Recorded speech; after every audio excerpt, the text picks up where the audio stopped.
when you need players to step up in crucial moments of the game, that's one player you can rely on. I mean, yeah, you could say Josh Hart had a couple threes here and there that really kept the momentum in play for them. But you look at OG and you say, yeah, that's a guy you can truly rely on. And it's funny because it's almost like he has Victor Wembanyama's number. Like whenever he drives in the paint, he can easily get to the basket if that's the case. There's other aspects of it to where Jalen Brunson goes to the right elbow and does that little fadeaway jumper. And I'm just like, wow, it works almost every time. When he gets to his spot, it's really tough to stop. And the Knicks made it a game down the stretch. Anunoby hits the three in the corner, but Spurs able to make their free throws. They hold on and take a 2-1 series lead. It was an interesting game. You know, the stars were out in full force. I mean, looking at the court side, it's like former Mayor Bloomberg got run over by Jalen Brunson at one point. You've got Derek Jeter and Eli Manning sitting next to each other. DJ Khaled sitting next to Jimmy Johnson, like Fat Joe. Right. I mean, what a group that came out for that game last night. And too much of Ben Stiller until Timothy Chalamet. Yeah. I'm tired of seeing him. But you knew they were going to be there, right? You knew that they would be sitting courtside along with Spike Lee, of course. I petition the Ben Stiller, Timothy Chalamet drinking game. You'll be hammered by halftime. Yeah. No, every time they show him. Mike Breen went through and listed all of them off before the game. It was a star-studded event. Quick, just like, this is very like nitpicky about the NBA. Can Mike Breen referred to Wembanyama as Wemby the whole night. And like, it's fine. I would say don't do it every time, but it's fine. Can the referees, when they're making calls on challenges, not refer to players by their nicknames? Don't even refer to them by their names. Just San Antonio #1. How about that? Like that, what happened to that where it's like there's, and again, it's really nitpicky and it's really stupid. But when he's like, Wemby had, Cat had his hand on Wemby's arm. I'm like, all right, you guys are officials. Call them San Antonio #1 and New York #32 or whatever it is. Like, I was like, it just, I don't know. It's a little weird. Weirded me out a little bit. Why are the officials using nicknames when they're making official calls on the floor? Yeah, it's almost like church league basketball is what it is. Like, you know, you definitely know the referee that's, you know, refereeing your game. Oh yeah, Nick just grabbed the guy on the wrist and right. He's going to the line for 2 shots. Like, no, that doesn't sound right. That's you never see that in college basketball. Maybe that's what they're being instructed to do in the NBA. It's like, oh, make it cool. Like call them SGA and call them Wemby. But I'm like, I don't know. It just sounded weird when you hear it on the broadcast and he just refers to the player as Wemby. But anyway, that wasn't the strangest thing we heard on the broadcast last night. The halftime show got a little bit strange for the Inside the NBA crew. That was hilarious. I mean, that group is one of the best studio shows on TV, and they have been for decades. I love the Inside the NBA crew, but having them do the NBA Finals is so funny because their shtick of being just like all over the place and saying stuff that you probably shouldn't say on TV, it works for like the 11 p.m. post-game show on a random December night. But imagine like Kevin Burkhardt and Alex Rodriguez and Derek Jeter on the World Series coverage making a comment like they made about Cardi B last night. Just absolutely insane. Definitely Rob Manfred's calling somebody on the phone. Right. But it's because they've built up that rapport and like that's who they are, and everybody loved it. And I was just like, man, that is so funny that they said that during an NBA Finals broadcast and they let it go on. Ernie just, I think, backed off and was like, they're going to say what they want. I think he's gotten to the point where he understands everybody's chemistry on this entire panel. He's like, all right, let's take a step back, let this thing marinate itself, and everybody's going to enjoy it. You know what I mean? Like, yeah. And then there's Draymond Green there for some reason. Yeah, what's that about? I don't know. He serves no purpose. Yeah, he's going to be on there full time as soon as he retires, which is probably in the next few years. But yeah, I agree. I didn't really understand the point of having him on there. He doesn't do anything. He just sits there and smiles. Right. Everybody loves Shaq, Kenny, and Charles. Like, I don't know if Draymond really gives me much when he's on there. Put him on like the Thursday night TNT broadcast with like Candace Parker and all the other panels, just so he can get some reps. Right. Because I don't think he's there yet to, get with the best of the best, which is Shaq, Charles, Kenny. He's just not there quite yet.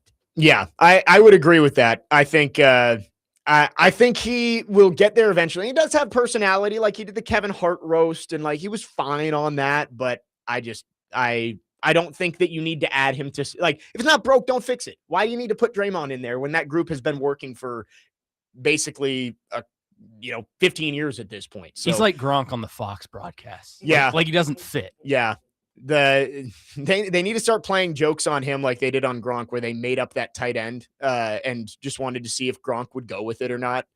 Did you ever see that?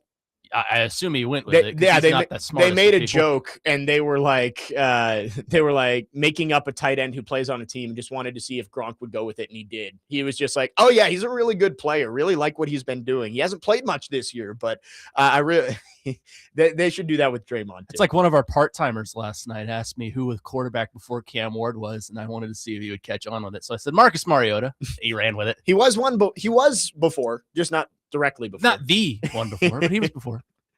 Dustin from Hopkinsville asks, is Jordan commentating yet? Michael Jordan, I believe, took a payday to just do one long sit down with Mike Tirico that they aired like in 4 spurts videos, throughout the entire year. So I don't think he's actually doing any commentary. They're just having him be a special contributor to the broadcast, which means he does an hour interview with Mike Tirico every year. But you know what? Kudos to Michael Jordan for that, because to be fair, there are people out there that were not intrigued in the NBA. And to be fair, NBC has done a really good job at getting people invested into watching Sunday night basketball. Again, I was not the biggest proponent of watching NBA basketball, but again, being a Knicks fan from back in grade school, I just followed it on a more of a nonchalant basis, being a Carmelo fan, following the team and who they drafted and grabbing players in free agency like Frank Ntilikina that had no purpose of being on this team. So like you see the evolution of how basketball is, progressed into what it is today. I'd say kudos to them for it. Yeah, I would agree with that. And I think Michael Jordan should be a part of coverage. Like it would be great, even if it's not every single game, but like once a month, have him come on and actually do live commentary of what's going on. Wayne Gretzky's done it. I think Michael Jordan should be doing that too, especially if he's getting paid like it's been reported from NBC. 615-737-1025 is our phone number if you want to text or call. Our phone line's driven by WilsonCountyHyundai.com.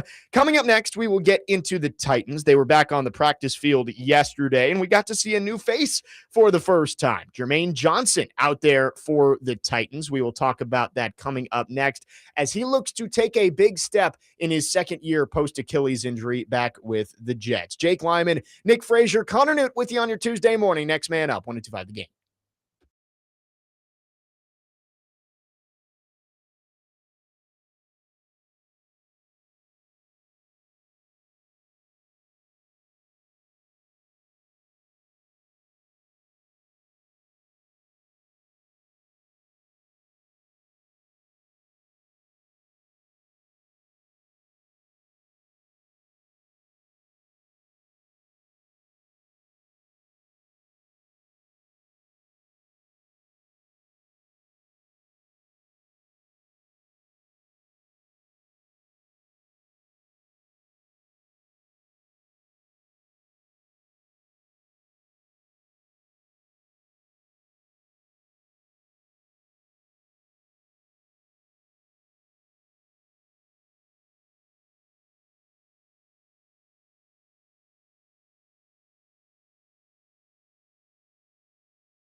Next man up, 102.5 The Game. Jake Lyman, Nick Frazier, Connor Newt reunited on this Tuesday morning. We're going to talk some Titans here. All of our football offseason coverage is brought to you by Tennessee Brewworks, finely tuned craft beer for finely tuned fans. Tennessee Brewworks, official craft beer of the offseason coverage here on 102.5 The Game. Titans were back on the field for OTAs yesterday. It was an open practice, another one today, and then they'll wrap up the week on Thursday, where we'll finally get to hear from Robert Saleh once again. But yesterday, some of the big storylines that came out, we got 2 returns to practice, or first time that we've been able to see them, actually. Mitch Trubisky was out there for the first time with the quarterbacks, and Jermaine Johnson, who the Titans acquired in a trade involving Tavondre Sweat earlier this spring. With Jermaine Johnson, I think he can be an X factor for this team this year. And you're not going to be able to get much out of one OTA practice where they're not wearing pads. And, that's true for everything at this point. It's still June. But with Jermaine Johnson in the trenches, you're not going to be able to get a ton. But I do think that he can be an important player on this defensive line, because out of the guys that you have in that edge group, he's the most accomplished, the most experienced, right? Like, it's a lot of young guys, Keldrick Falk, Femi Oladejo, Jalen Harrell. You have a veteran in Jacob Martin, but in terms of the true edge guys, not including John Franklin Myers, who can go inside, outside, Jermaine Johnson is the guy who has proven it the most to you in the league. And you'd hope that he's able to take a step forward after a down year as he recovered from the torn Achilles last year. Yeah, like I've mentioned to you before, and Connor in this case, like when it comes to those Achilles injuries and you're trying to revamp yourself from those, like I still think, when you look at Lloyd Cushenberry having that little Achilles injury, you're trying to really revamp yourself after that. Aaron Rodgers, prime example, the Achilles injury. To me, I felt like he was trying to understand how to get, elude the pocket and see if he still could run for that first down. Same thing for Jermaine Johnson in this case. And yeah, well, we're just going to have to see what it's going to take for him to really get back to full strength and see if he can trust, that leg to do what it used to do before the injury. I think that's the biggest mental hoop you have to jump through, is saying, hey, can I really do this? Because you can revamp your body all you want through the, let's say the rehab process of it all. But when you go on the field and you get to football shape and you get to the football aspect of things, that's when you're like, all right, maybe I need to take a step back and really feel like if I'm doing it right or wrong. Well, and you saw it last year that he only played 2 games in 2024. He tore his Achilles here, right? In game 2 against the Titans, Yeah, I want to say. So he tore his Achilles in Nissan Stadium back in game 2 of the 2024 season. He missed most of that year, came back last year. He played 14 games and had just 3 sacks and 5 tackles for loss. great memory. I was thinking about how I was at that game, I think. Yeah. So he tore his Achilles in Nissan Stadium, and he was back last year, just wasn't quite as productive. 3 years ago, I should say at this point, 2023, that was his Pro Bowl season under Robert Saleh, 7.5 sacks, 11 tackles for loss, 16 quarterback hits. Now, the hope is he can get back to that level of production, being a Pro Bowl level player on the edge. But I wanted to do some research, because we talk about how the year after the Achilles or the ACL is when you start to see guys get back to their normal selves. And funny enough, there was actually research done. A study was done back in March on the effect of a torn Achilles on the return to play for NFL players. And they looked at 48 injured players who had valid pre and post injury average value data. So, the average value, it's a metric that Pro Football Reference uses to tell you what a player is bringing to your team. Only 13 of those 48 players returned to or exceeded their pre-injury performance level. An additional 5 players recovered to at least 90% of their pre-injury baseline. And there's a graph here. I can't show it to you, but basically they used a control group of players who didn't get injured. They did not tear their Achilles. They played 6 years of their NFL career. They looked at the group that did get injured, and after the injury, there was a steep drop-off to the first year back on the field. The second year, there was a step forward, but they did not get back to the level of production that they had before the injury. So that's just something that gives some context to everybody expects Jermaine Johnson to take a big step forward a year removed from that Achilles injury. Maybe it's going to be better than last year. But based on this study, players that tear their Achilles sometimes never get back to what they were before that injury. That's an interesting look at all that. And to that point, and this is just my opinion, I don't think he needs to be spectacular first round draft pick Jermaine Johnson. He just needs to be a true, I'd say, role player in a roundabout way, a guy that can truly contribute to what Robert Saleh wants to do, because you drafted a guy like Keldrick Folk to really take the load of what you're trying to accomplish on that defensive side of the football. So if you can get him to do that along with Jermaine Johnson and kind of, it's almost like a changing of the guard, just to ease the rookie into the system, get him ready to go, locked and loaded. And then when that breaking point happens, and you hope it's early in the season, like week 4, week 5, then you can make that, slingshot move. I'm using a NASCAR reference, a slingshot move to make sure Folk is the number 1 guy on the outside. And I think that's the goal, right? Like you drafted Keldrick Folk in the first round. You traded up into the first round to get him. He's somebody that you hope is part of your future. But this year, looking at this defensive line, Jeffrey Simmons, John Franklin Myers, those are going to be the stalwarts in the middle. But you're going to need somebody who's a threat on the edge. Do you believe that can be Keldrick Folk as a rookie? Do you believe that can be Femi Oladejo after he didn't really show us much as a rookie? I think Jermaine Johnson is the one that you're looking to count on the edge. And I did want to look at that and just say, yeah, I think he's going to be better, but maybe it's unfair to expect him to get back to a Pro Bowl level. The wild card in all of this, though, is does being back under Robert Saleh give him a jump? Because clearly he was more productive being in that Robert Saleh defense back in 2023, had his best season, and you really saw him starting to grow after being a first-round pick out of Florida State. Last year in that Aaron Glenn defense didn't quite work. He was coming off the injury. Maybe that Robert Saleh effect of what it had on him back in 2023 can push him forward and allow him to have a productive year, even if he's not a Pro Bowl player. I think so. I mean, you got to remember, like, the players they brought in, Jordan Elliott, Solomon Thomas.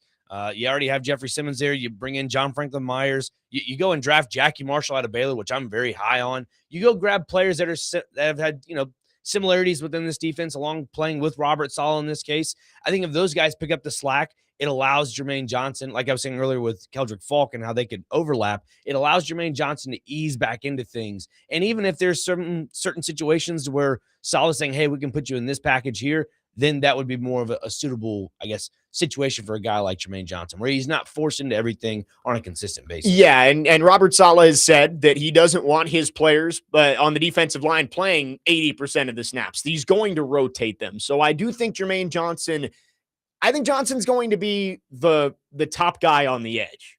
I think he's probably going to play the most snaps every week, but you're going to have situations where you can rotate other players in and hopefully get Johnson in the best situations to have success. I wanted to look back and see if there was any research into this of like, what do these players do performance-wise after Achilles injuries? And based on that study, most of them never get back to what they were before the injury. And most of those injuries happen to wide receivers and defensive ends because of the flex that you need coming off the line of scrimmage. Here's also a wild card thought into all of this. You look at a guy like Femi Oladejo. What if he can be a guy that can develop into being a true pass rusher? Be great. Then you have 2 young edge rushers, and that's Femi Oladejo and Keldrick Folk. Then you have something you can really build around. Yeah, I think you're hoping that 2 out of those 3 that you have develop into something. I'd throw Jalen Harrell in there too. Yeah, Jalen Harrell's coming off 5.5 sack season. So I think you have options in that room of guys who can take a step forward, but not all of them are going to. So if Jermaine Johnson has a big year, you could sign him to an extension. Then he's one of your main guys moving forward. If he doesn't, you hope that Keldrick Folk and Femi Oladejo live up to their draft selection and can actually be the future of that defensive line. But again, Femi Oladejo played 6 games last year. Didn't really show us much. Keldrick Folk only sacked the quarterback twice at Auburn. Now, I do think he's going to be better in the NFL. I do think he has the tools and the frame to be a productive pass rusher, but we haven't seen it yet. And so I think that there's a lot of what ifs on the edge for the Titans, especially heading into this year.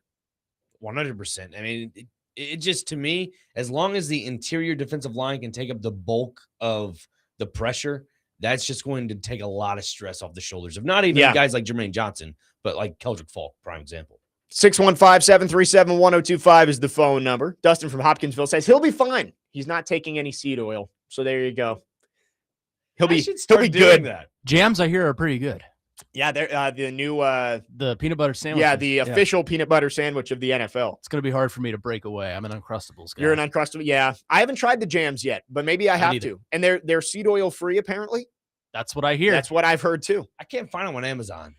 Maybe we need to do this for the show next week. Bring in some jams and have a live taste test. Done. And emos, because they sell that now too. I forgot about that. Yeah.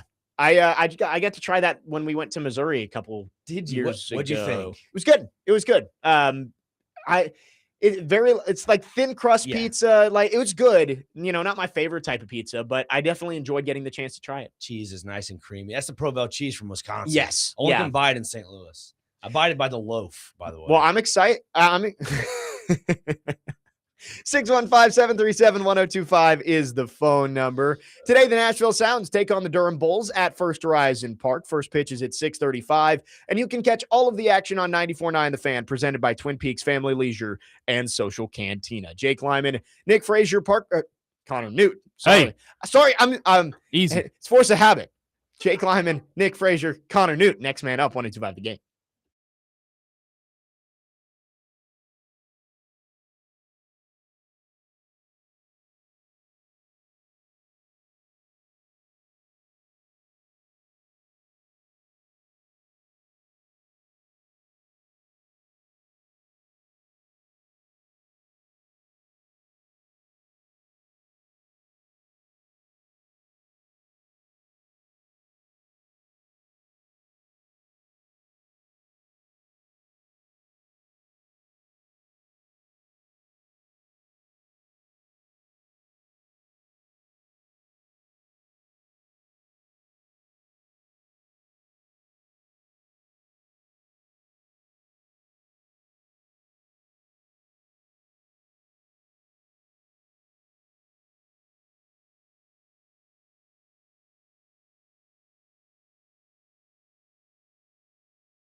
Next man up, 102.5 The Game. Jake Lyman, Nick Frazier, Connor Newt.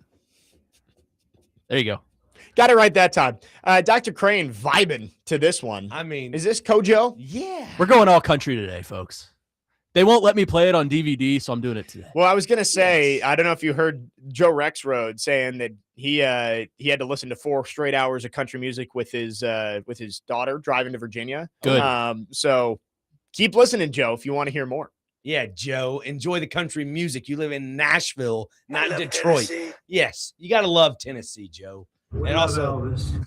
I heard about your whole computer thing. Sorry about that. Yeah, buddy. crazy stuff. Yeah. I mean, it's a wake up call of like always be on your toes when you're getting gas or like even just running into the gas station. Sometimes I might forget to lock my car. Like never again. I don't want to say I'm lazy with it, but I definitely lock my car. I do have my windows rolled down from time to time when I fill up my gas tank. Yeah, Nonetheless, I don't have anything in my car. I just have my backpack, but I carry stuff on me, so right. it's all good. I mean, I could not believe that when Ian came in here and told us on Friday, and then hearing the whole story from Joe yesterday. Crazy stuff. He showed us the security footage too. If you haven't seen that, Oh yes, Robbie showed it to me. it's fantastic. Not actually, but I have a feeling that Paul Kaharski will be emphasizing tomorrow when he's on with Robbie and Joe. Be sure to lock your locks. Absolutely. Yeah. I'll have to buy Rexroad a taser gun. Those are fantastic to own. Was it Big Joe saying he has a bat in the back of his car? Yeah, and Chase is going to adopt that as well. Yeah, I was loving the conversation from you guys yesterday about whether you could just light somebody up if they try and break into your car.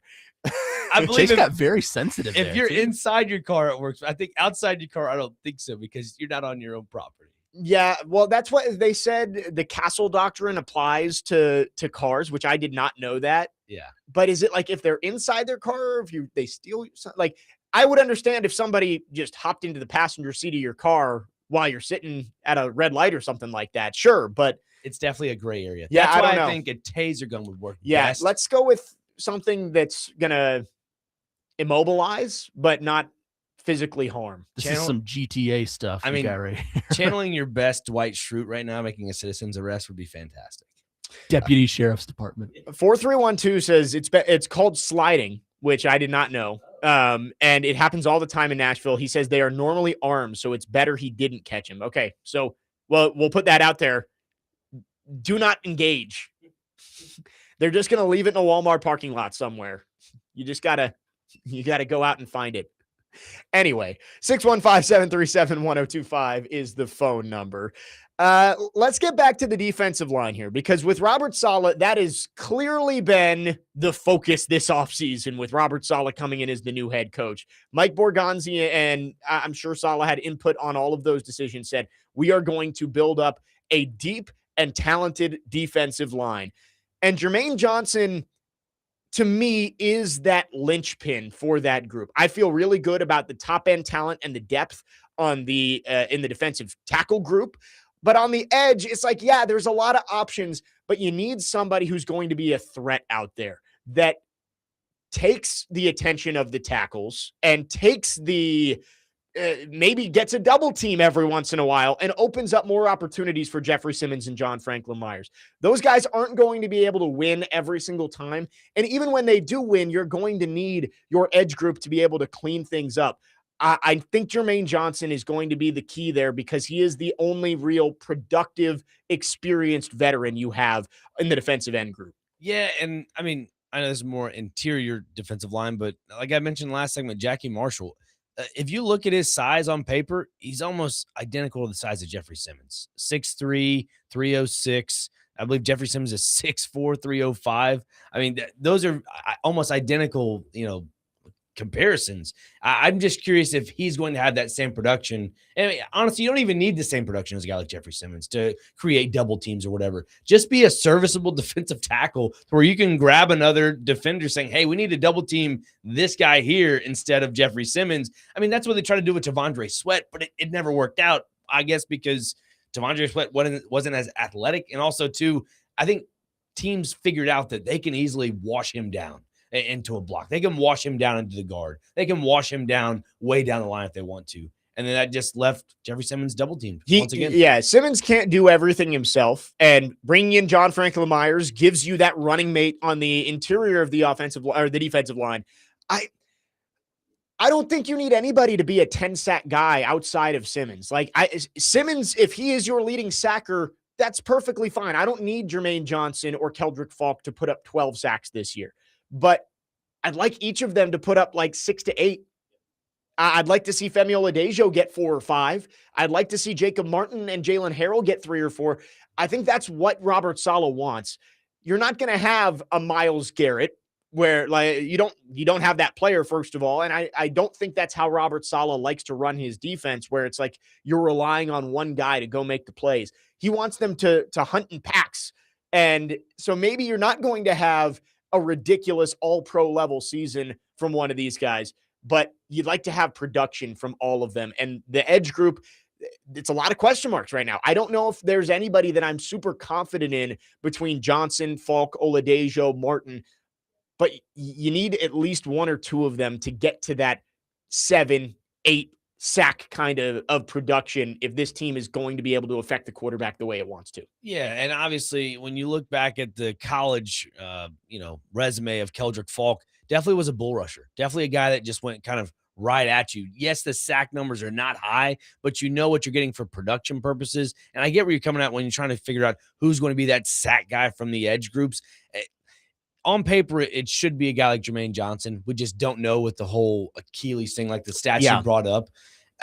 The wild card's Femi Oladejo, because, again, another guy with coming from injury. You don't know what you're getting from there in a new defensive system. It just seems like Keldrick Falk, first-round draft pick, that's a player you need to see immediate production out of. But because of the lack of sack numbers from college, that creates the question mark. So then you're just left with, man, somebody's really got to come to the top. Somebody's got to step up. And, we're a long way away from the season. It was good to see Jermaine Johnson out on the practice field yesterday, but I did want to actually have numbers to back up because everybody around here is like, oh, well, Johnson's a year removed from the Achilles. Maybe he's going to have a big year.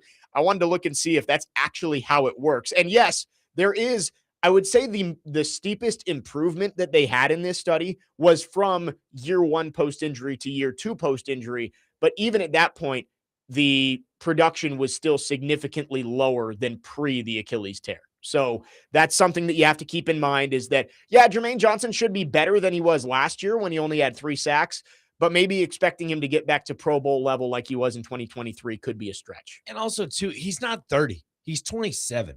I know people are like, age is just a number. To be fair, you look at running backs in this case, like Derrick Henry, that, once they turn 30, there's going to be a drop-off. There isn't really, and he's a freak of nature. There's a different story of all that. What I'm trying to get at with Jermaine Johnson, the guy's 27 years old. Your body's going to react to this injury and heal either quicker or it's not going to heal quicker. In my opinion, I would say it heals quicker because he's on the younger side of things. Yes, you're on the latter ends of your mid-20s, but I still think that's a positive thing when it comes to your body reacting to this injury. Defensive line going to be important for this team, as it always is for Robert Saleh, as they look forward to 2026 trying to make an improvement. Before we wrap up on the defensive line, last week, TD and I were talking about possible nicknames for Jeffrey Simmons and John Franklin Myers, and he came up with the Broadway Bullies, taking the Broad Street Bullies from the Philadelphia Flyers, the Broadway Bullies. I liked it, but I got a tweet from the 80s are dead and TN. I don't know exactly who this is, but he said, defensive line nickname, the Monsters of Broadway, a.k.a. the Mob. And it's not just Simmons and John Franklin Myers.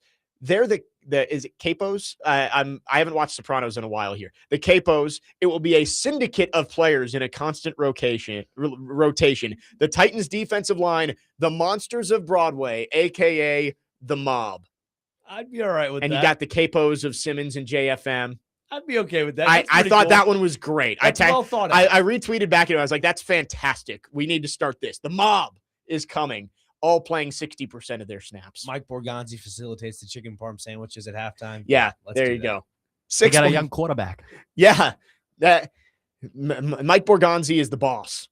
Is Saleh the Don? Yeah, or is Aaron Whitecotton the Don? Don Borgonzi. I would go Don Borgonzi.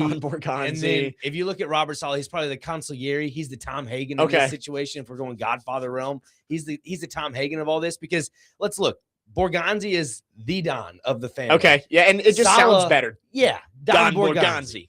But Robert Saleh comes from a different system. Tom Hagen was not born into the Corleone family. Gotcha. So there you go. There's your consigliere. All right. I love it. And then your capos are Your Jeffrey plate, Simmons, yep. John Franklin Myers, and then you've got everybody else working together. The monsters of Broadway, the mob. I'm not taking credit for it, but I thought that was, if you want a good nickname for the defensive front, there you go. 615-737-1025 is the phone number. You can text or call our phone lines, driven by WilsonCountyHyundai.com. Also subscribe to our YouTube channel at 1025 The Game for live shows and exclusive content. Jake Lyman, Nick Frazier, Connor Newt, next man up, 1025 The Game.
Boxing fans, 1025 The Game and Team Boxing League have your chance to win tickets to see the Nashville Smash take on the Atlanta Attack at Municipal Auditorium on Friday, June 12th. Text the keyword FIGHT, F-I-G-H-T, to the game text line at 615-737-1025 to enter for your chance to win. Jake Lyman, Nick Frazier, Connor Newt with you, wrapping up the first hour of the show.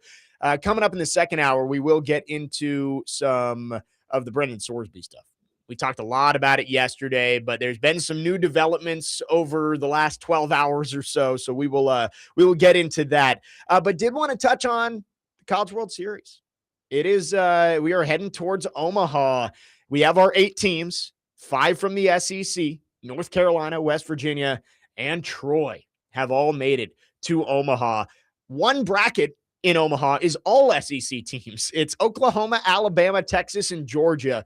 Might as well be the college football playoff. But we've got it's a really good group. I think I'm not going to pick Troy to win, probably, but really any of the other 7 teams, it wouldn't shock me if they make a run and make it to the championship series. Georgia just seems like the heavy favorite for me. I mean, the way they played Mississippi State, and again, I'm being a homer when saying this, the Bulldogs gave the Athens Bulldogs a run for their money. The first game was 13-12. Yeah. The second game was 11-10. 11-10, Something like that. And just the way the bats were flying. And again, yes, the pitching may not have been on par, but when the bats are hitting like that, it doesn't matter. And again, when you go to Omaha, those fences are deep and they're tall. So you're going to be trying to play RBI baseball. Yeah, it's a very different game. Yeah. So in that point, that's why I like Georgia in this case, is because they play RBI baseball, and that's what you need. You need runs. You don't need home runs. That Georgia-Mississippi State series, we deserved a game 3. I'm very upset we didn't get it. I'm sorry for your Bulldogs falling, but game 1, Mississippi State takes the lead. Then Georgia hits the homer in the bottom of the 8th, and the guys at the frat house over the right field fence are like tarps off. I mean, what an environment! And you can only get it in the SEC. Amen to that. Look, if this was in Starkville, I think it's a whole different ball game, because I know in the right field lounge they feed the outfielders. They get a little heavy stomachs. They don't play as great. Yeah, there is statistics to this. Got to find those. Hey, right. I mean, that's it's strategy. I like it. One bracket is Troy versus West Virginia. So one of those teams is going to make the winner's bracket. Ooh. Ole Miss and UNC are on the other side. And then I mentioned Oklahoma, Alabama, Texas, and Georgia. Looking at it, there's a couple of unseeded teams left. Troy, Ole Miss, Texas. Troy, Ole Miss, Oklahoma, excuse me. I'm looking back at the 2022 College World Series. Very similar with Ole Miss and Oklahoma. Both were not hosts. They were unseeded. Ole Miss, I believe, was the last team into the tournament that year, and they matched up in the championship series, Ole Miss getting the win. Those could be some dark horses if you want to see some teams that maybe aren't towards the top of the rankings make a run. But, I mean, if you had to pick the 2 best teams, I think North Carolina and Georgia are playing some of their best baseball right now. 100%. If there's any team like the dark horses of Troy, I could see Troy beating West Virginia, and then after that, I don't know. To me, I think it's the depth of the pitching that's really going to catch up to them, because when you're the little guy in a giant alpha dog room, yeah, you're going to struggle. And I mean, looking at, like you said, Ole Miss and Oklahoma, it's interesting. I don't see Oklahoma getting out of the Alabamas of the world, but I think Ole Miss definitely has a better shot than a team like Oklahoma. Alabama has a top 10 pick on their team, Justin LeBron. Teams are going to have some fun with that when they take him in the draft, I'm sure.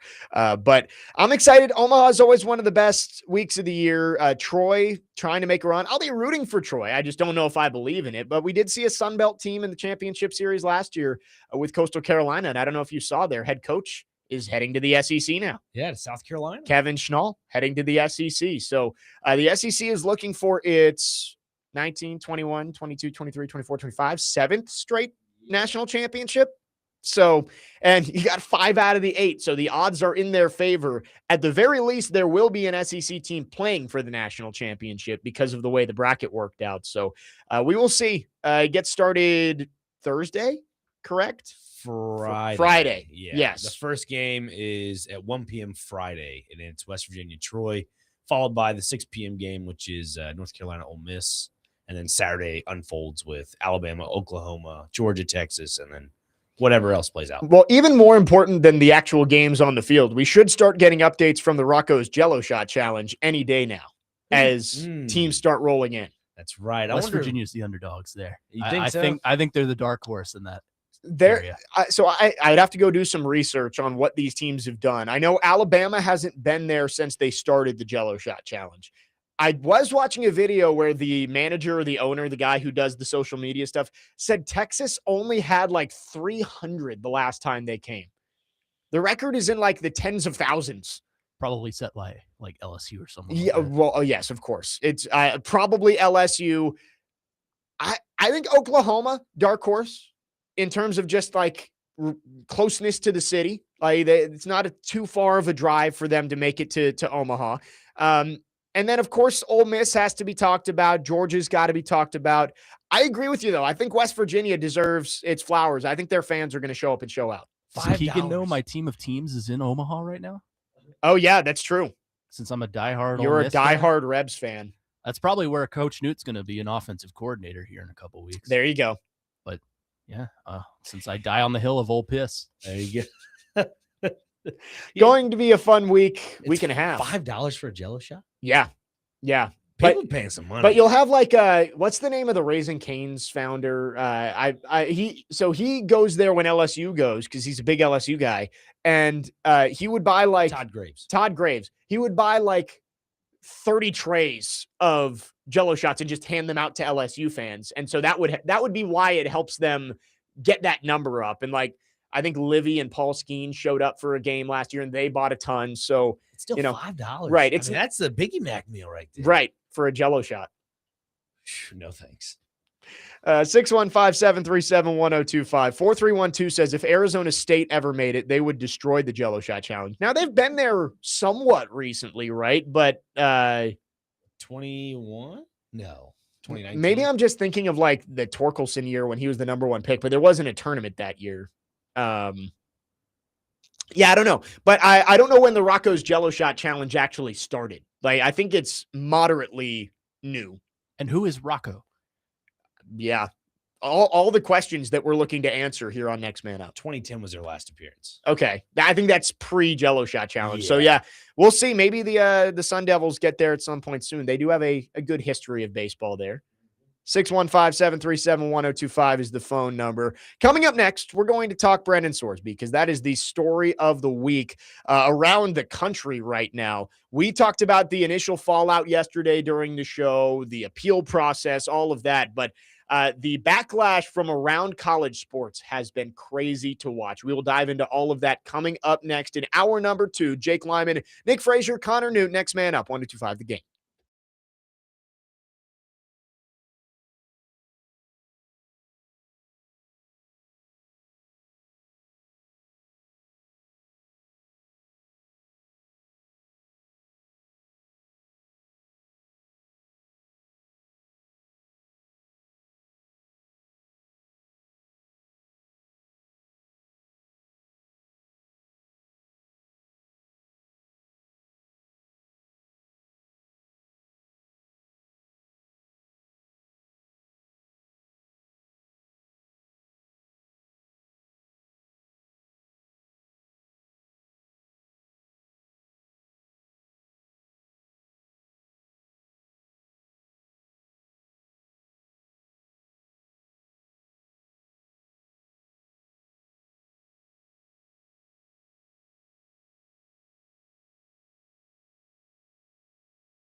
Second hour, next man up, 102.5. The Game, Jake Lyman, Nick Frazier, and Connor Newt with you, broadcasting from the Busy Bee Plumbing, Heating, and Air Conditioning Game Nashville studios, home of the $99 yearly Beehive membership, where the buzz is always about great service. Going to get into some college football here in the second hour. The news yesterday went far and wide. Brendan Sorsby getting a temporary injunction and will be eligible to play in 2026, despite the NCAA's attempts to ban him due to his gambling issues. He has to serve a 2-game suspension, but as of right now, Brendan Sorsby will be eligible to play quarterback for Texas Tech in 2026. I don't see how that's possible. Like, that makes it just goes to show you the NCAA is just 4 letters. That's all it is. Teams have realized that if they take you to court, the NCAA does not have any real ability to govern because they're not a government agency. And they're also they're not employees, right? Like, student athletes are not employees. There's no collective bargaining or anything like that where they're allowed to make rules that actually can stand up on their own. So therefore you take them to court, and a lot of times it seems like if you get the right judge, you can win. And yesterday felt like a slam dunk, right? Like when we saw the news that they were going to file for this injunction, everybody was like, there's no way any judge is going to agree with Brendan Sorsby. And lo and behold, here we are. He has the temporary restraining order as of right now. The NCAA has already filed for appeal. We will see if they can get that appeal done before the start of the college football season. The trial date, I believe I saw, is set for February. So unless they can get this appeal overturned in the next couple of months, Brendan Sorsby is going to play college football this year. I mean, let's just look at it from a paper perspective. This guy is like a Heisman candidate. Like, there's no way he should be competing for a Heisman Trophy, in my opinion. No, absolutely not. Like, how this is possible is just ridiculous to me. It is tarnishing the game of college football. It is now putting it in jeopardy of the credibility and just the honesty of players. Like, obviously, this is probably going on in, fraternities or whatever, but my goodness, what are we doing here, college football? Well, and we're already seeing the backlash from other schools basically saying, fine, if this is going to be allowed, you're not going to play us. And so Georgia sent out an email to all of their coaches and basically said, do not schedule Texas Tech and let us know if you have Texas Tech on the schedule, and we're going to figure it out. So did Nebraska. Nebraska said that. The Big Ten is considering just a league-wide ban on playing Texas Tech. The Big 12, their own conference, schools are debating whether they should even play Texas Tech at all. That is how bad this is, that teams are basically saying, you are trying to break it's the cardinal sin in all of sports. You can't bet on your own sport. And the Texas Tech, by supporting Brendan Sorsby, is going to have to deal with the consequences of this, because they had the opportunity to do the right thing for all of sports and say, no, you broke the most important rule that we have in this game. You are not allowed to play for our school. You can go sue if you want, but you are not going to play for Texas Tech. They could have done that and done the right thing. Instead, Joey McGuire and their boosters and their AD are all celebrating this yesterday. So I love it. Get them off the schedule. Yes. And I think Texas Tech is basically made their bed, because they now have basically tied an agreement for that NIL deal for Sorsby. Was at $5 million, right? Or $4 million, something like that. Because obviously he left Cincinnati. It's right around there. That Cincinnati exit fee was $1 million, and that's still at a lawsuit. That's still, in the court, worried about that. So you're probably thinking, or people are probably thinking, Texas Tech's glorifying this because they now say we have a quarterback and we can justify that we have to pay him, instead of Sorsby will probably go to court if he wasn't able to play, saying, no, this is my money. I deserve this because y'all offered it to me. So in a roundabout way, instead of this being a football thing, it'd become a financial thing. And because of that, I wonder if that would basically spiral into because you were gambling on this and you were basically $1 million exit fee for Cincinnati, and now you have $4 or $5 million with Texas Tech, then that would come into the factor of, no, there is no concrete evidence. We now deserve this money back. So now that he is able to play football at the moment, air quotes, that is justifying that he can keep that money, in my opinion. So that is the rules that they had in the contract, is that if he's eligible, they owe him that money. We will see if the NCAA can get this appeal. Apparently a whole bunch of schools are ready to, is it like an amicus brief or something like that, where they put their support behind the NCAA for this. The issue is, and I didn't think this was true, but apparently all 4 judges on this 7th appeals court that they're sending it to are Texas Tech grads. Oh, That'll go well. are you kidding me? I mean, it is crazy that it's gotten to this point. And I've seen a couple of different journalists putting out there, what's the issue? He bet on his own team. He didn't bet against his own team. And I'm like, that's not the point. Like, yes, obviously it would have been worse if he like the Jonte Porter situation with the Bulls, where he was betting his unders and then faking an injury. And Brendan Sorsby was also a walk-on at this point. He wasn't playing. So, it's not, again, it could have been worse, obviously, but it's a very low bar. The issue is he broke every rule in the NCAA's gambling list Policy. Right, you're not allowed to bet on pro sports. He did that. You're not allowed to bet on college sports of any kind. He bet on Indiana basketball. And you're especially not allowed to bet on your own sport and your own team. He did all of it.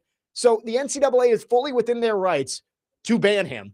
And I hate that the reasoning the judge gave is Brendan Sorsby is likely to receive immediate and irrecoverable damage or whatever it is. It was for like mental health reasoning. Yeah. Well, it was saying that basically like his career is going to suffer irreparable damage because of this ruling that they banned him. And like, yeah, rightfully so. He broke the most important rule in sports. He should suffer irreparable damage. I don't understand how it got to this point. And I really, really hope that this gets fast tracked and he does not step on the field this year. I agree, because if they do allow him to play, because he currently is serving a 2-game suspension, correct, at the beginning of the season. So if he serves that and then he continues to play, college football is gone. Then we're for sure, Jake, we will see a breakaway league for sure, in my opinion. Yeah, because if there's teams like Georgia and Nebraska coming out and saying, yeah, no, we're probably not going to put them on our schedule. And of all the teams to do it, Universities of Georgia to put out a statement like that, yeah, that just blows my mind. But no, that's, to me, if this fast tracks and he's not allowed to, then great. But if it fast tracks and it's allowing him to play, breakaway league in the next 5 years. I don't want to know what this is going to look like if he actually steps on the field against Houston on September 19th or 18th or whatever it is, because there's been a lot of things that have gone wrong with college sports over the years, but it's about as bad as it gets. And I do think maybe the one good thing that comes out of this is it shows the desperation that college sports has for congressional intervention, right? Or collective bargaining, whatever it ends up being, whatever solution they decide to go to, maybe this will finally move the needle enough that they get going on this and they actually make a decision and get some sort of oversight on college sports. Because yeah, NIL and the transfer portal and all that stuff, it has its issues, but for the most part, I think there are positives to those things. This and letting pro players come back and play cannot be allowed. And you need some sort of intervention. 100%. And I don't want to see college football get to the point of, like you just mentioned, bringing pro players back into the equation. I feel like that's the issue, because if you do a breakaway league, then there is no concrete rule to that. Like, for example, if college football were to do a breakaway league and this player does not get drafted and they're just undrafted, they could go back to college football. Yeah. In this case. And that would just be awful for the sport, because it would hinder the recruiting process. It would hinder the evolution of players that are freshmen and sophomore, losing starting spots and also rotational spots. Then it really brings a true new light to leagues like the UFL and the CFL. That's the only pro to this situation. But no, I would hate to see all that. I've seen this note that a texter just sent in a couple times on Twitter yesterday too. I wish people got as upset when athletes do blank as they have been with the betting, whether it's, domestic violence, drunk driving, all the the stuff that we hear about all the time in the news. I think it's different because there is a legal system to deal with that.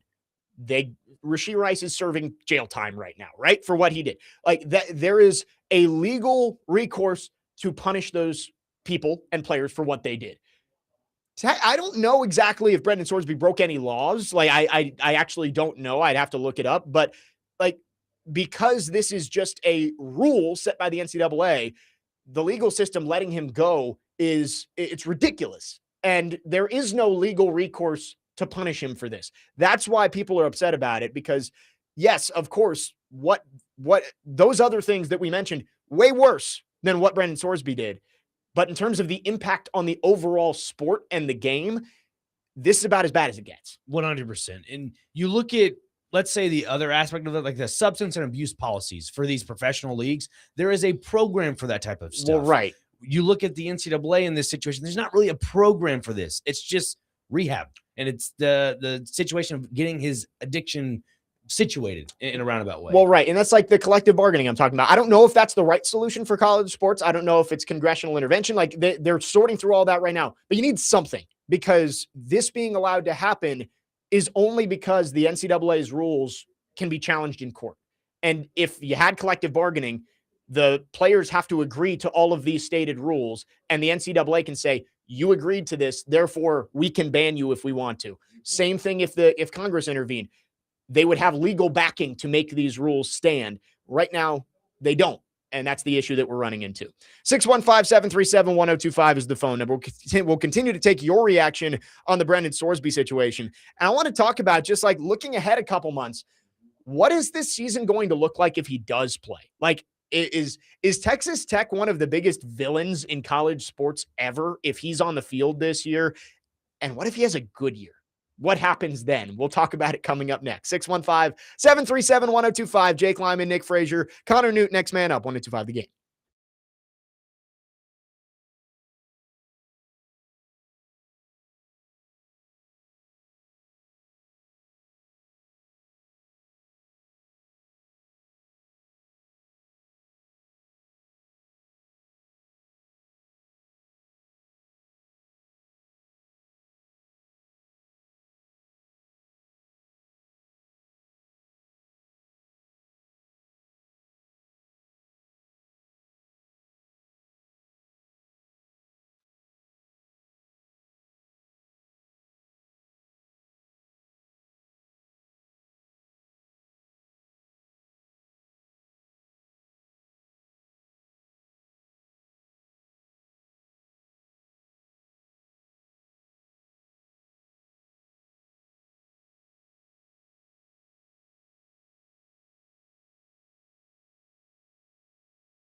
Next man up, 102.5 The Game. Jake Lyman, Nick Frazier, Connor Newt. We're going through the Brendan Sorsby situation, which continues to rage on. We're taking your thoughts on our phone and text line, driven by WilsonCountyHyundai.com, 615-737-1025. 8566 says, imagine the headlines and talking points the next day after he has a game with 4 picks. And I was honestly thinking the opposite of what is the reaction going to be if Texas Tech, their schedule's weak. I mean, it's really weak, up and down. Even once you get into the Big 12 schedule, the Texas Tech should be in the conversation to go to the college football playoff if Brendan Sorsby's their starting quarterback. What is the reaction going to be if they're like, in a position like they were last year where they had a bye in the first round and Brendan Sorsby's a Heisman candidate? Like, I can't imagine that Heisman ceremony with Brendan Sorsby sitting there. Like, what do you talk to him about? Like, what? You can't be like, oh, look at this great comeback story when he shouldn't have been able to play in the first place. I'm struggling to imagine what this season looks like if Texas Tech and Brendan Sorsby are really good. How does the world of college football handle it when everybody knows he should not be allowed to play?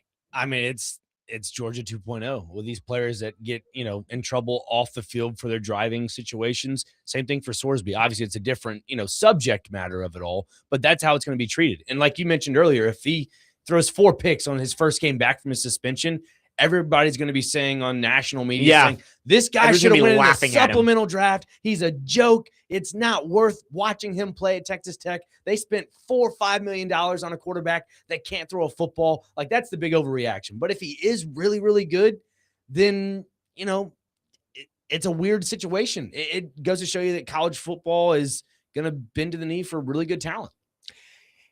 I mean, it's not college football, right? Like, it's Texas Tech and one judge. That's it. Yeah. Like, the NCAA banned him. And I know what you're saying with the Georgia stuff, but like, the NCAA has never banned a player from Georgia for any of those violations, as bad as they are. Like, they banned him. He should not be allowed to play. And I wonder what that looks like if they end up having a good year. Lenny says he'll bet me that he doesn't play this year. I still lean that way too. I think that they're going to fast track this appeal, and I think common sense hopefully will win out.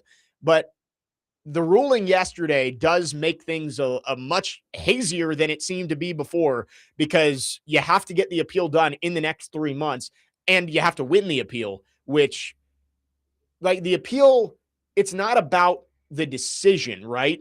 It's about whether the decision was made in the right way. I don't know if that's the best way to, like, are they saying that the judge made an error rather than talking about his specific opinion? So you have to find an error that he made. I think there should be one, and they should get this overturned. But again, it's far less than guaranteed that he does not play this year, which it should be. Looking at the deadline for the NFL supplemental draft, according to what it says online, it is June 22nd. For players to apply to enter the supplemental draft. If I'm Brendan Sorsby, I would like for this to be done before June 22nd, just in case, but that probably won't happen. I think that's why he believes, and Texas Tech believes, it's going to end up working out for them, is they're going to use that as, well, because of the ruling, I wasn't able to enter the supplemental draft, therefore you can't change this ruling. Again, don't know if it's going to work, and I agree with Lenny that he probably doesn't play this year, but I would probably say like 70%, 60% that he doesn't play, which before yesterday, I was saying like 99.9%. So it's going to be a really weird season if he's out there on the field. So basically, and hopefully I'm getting this right, say he does miss the supplemental draft deadline, he can still apply for the upcoming draft. Yeah, but then you have to sit out a year, and you'd be a year removed from tape, and so it obviously wouldn't be good for his prospects in the NFL. I've seen a couple people text in, couldn't the NCAA be like, you can play, but they're ineligible for the playoffs? I kind of think I think it's possible, because that would be crazy. The CFP is not an NCAA sponsored event, right? Like all the other NCAA championships, like March Madness and the College World Series, that's sponsored by the NCAA. College football playoff is its own separate thing. So even though the ruling said the NCAA can't stop Texas Tech or interfere, couldn't the college football playoff say, sorry, Texas Tech is not allowed to play in the playoff if Brendan Sorsby takes a snap this year? But let's both be honest here. College football playoff, there's a lot of money. Like we're talking millions of dollars. There's no way they're going to say, look, if Sorsby doesn't play and we're going to sit him out the entire playoff or whatever. No, I think it would be he has to sit the whole season. Like the college football playoff could make it clear and say, I see what you're saying. Texas Tech, if you play an ineligible player, you are not going to be able to play in the college football playoff. I follow you now. Okay. Yeah. I mean, I would be totally on board with that because, again, the college football playoff is not governed by the NCAA. It's its own thing, at least if I know that properly. It's got a committee for a reason. Right. Couldn't the committee, which is made up of all of these ADs that are pissed at Texas Tech right now, say, sorry, you're not playing. Like we're no matter how good your season is, we'll put you as the first team out. Like you are not going to play in the playoff if you play Brendan Sorsby. Pop-Tart Bowl. Yes. Finally, the eye test matters in this situation. Brendan Sorsby, you'll be a part of the eye test in this situation. I'm still dumbfounded this actually happened, but I am loving the response from the rest of the world, basically saying, yeah, we're not going to let this happen. And rightfully so. Texas Tech has gone from, I think Texas Tech was a great example of what the NIL era can do. If you invest enough in your program, you can build a team that can compete for a national championship. Texas Tech is a great example of not a super historic program that has taken the NIL era and made themselves the best team in the Big 12. They should be celebrated for that, and they've ruined all of that with this situation and the way they've handled it. Well, Joey McGuire went from hero to villain seemingly exactly overnight. Like we were about a week ago, we were praising him for his pursuit of trying to play Texas week 1, trying to back it up and, prove Steve Sarkisian wrong. Then, like you guys said, Texas Tech sits back, twiddles their thumbs, and lets this thing play out instead of doing the right thing, and now they're the villains. And not even twiddled their thumbs, they're celebrating it openly yesterday. And so they went from a team that it's like, man, that's a team that invested in their football program. They got that oil money, and, Cody Campbell came in, and they have turned their team into a contender. That should be an example to everybody else that if you invest in your team and your program, you can be successful too. But now everyone hates them because they are turning a blind eye to the most important rule in all of sports. Well, this isn't a new thing. Like gambling on sports is not like a new rule. Let's keep in mind, Pete Rose has been banned from the Hall of Fame for gambling on sports. I think it was Neuheisel, the Washington coach. Remember, he got fired because he participated in a March Madness bracket, and it wasn't even his sport. So gambling and college sports are not a new thing. Why are we turning the blind eye for this instance? Because he goes to a Texas Tech graduate judge. Yeah, no. And it's, I brought it up yesterday when I was at Virginia Tech. The Tech had a linebacker who made a handful of bets on the NBA finals that won him $40. He was suspended 9 games. Nicholas Petit-Frere. Nicholas bet on the NFL. Right. But again, that's kind of the point I was making in the last segment is hopefully this situation gets things moving to get some sort of structure for college sports, right? Like whether they want to do collective bargaining, whether they want to do Congress, I don't know enough about the situation to know what is the best path forward for college football and college sports in general.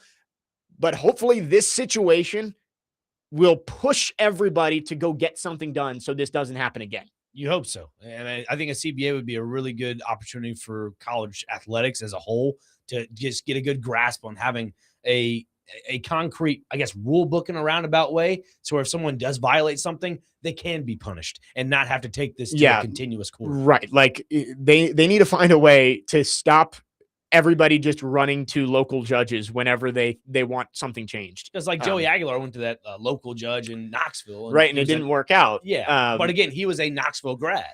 And again, like you can compare the Pavia and Aguilar situations to this, but I think it's different because Pavia and Aguilar actually had I thought a legitimate case of they were not able to earn off their name, image, and likeness while they were in junior college. They can get another year. Like there was a legitimate reason for that. And I didn't have a problem with them going to court and seeking out an extra year of eligibility. And they didn't break any obvious rules. Right. They didn't break a rule. They were fighting for an opportunity to keep earning because they weren't allowed to do that at their first stop. Fine. But it's different when you've already signed a pro contract, like some of the basketball players we've seen, or you've gambled on your own team and got banned from college football. Like there's a difference.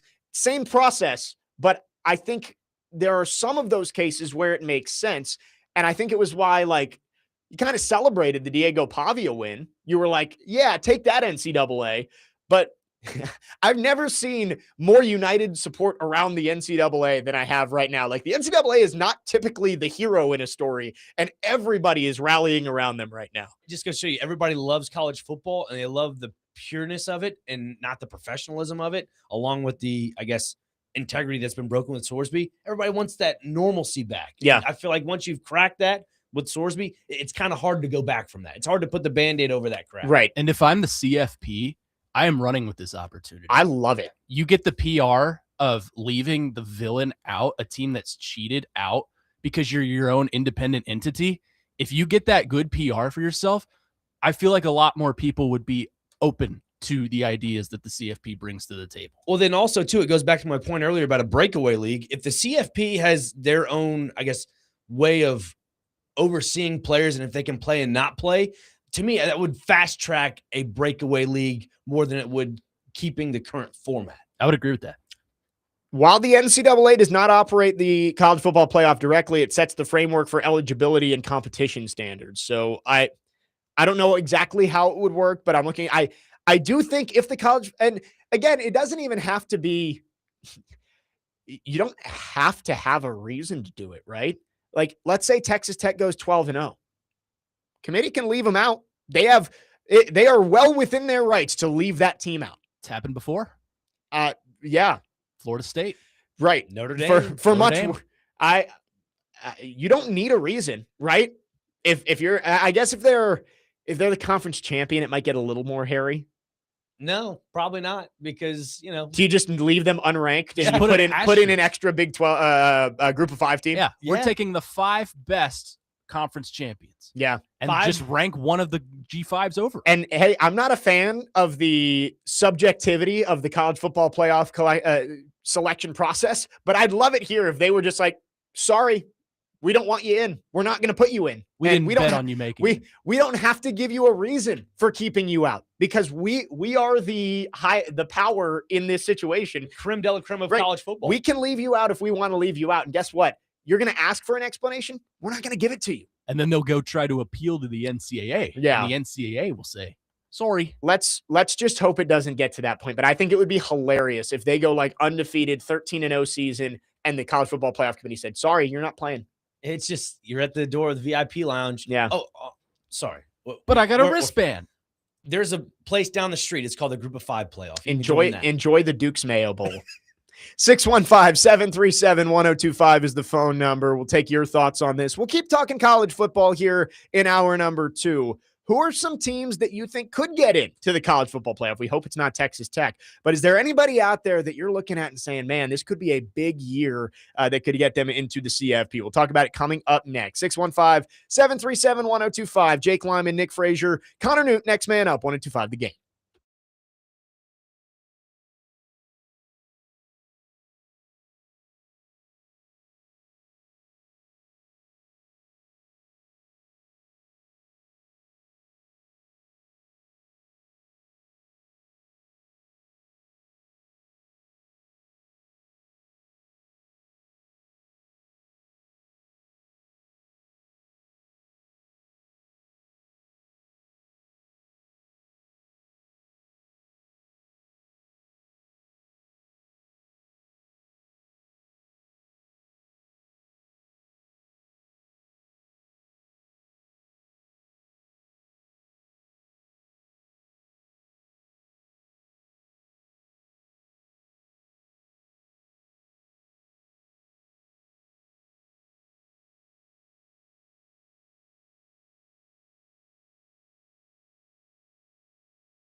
Next man up, 102.5 The Game. Jake Lyman, Nick Frazier, and Connor Newt with you on your Tuesday morning.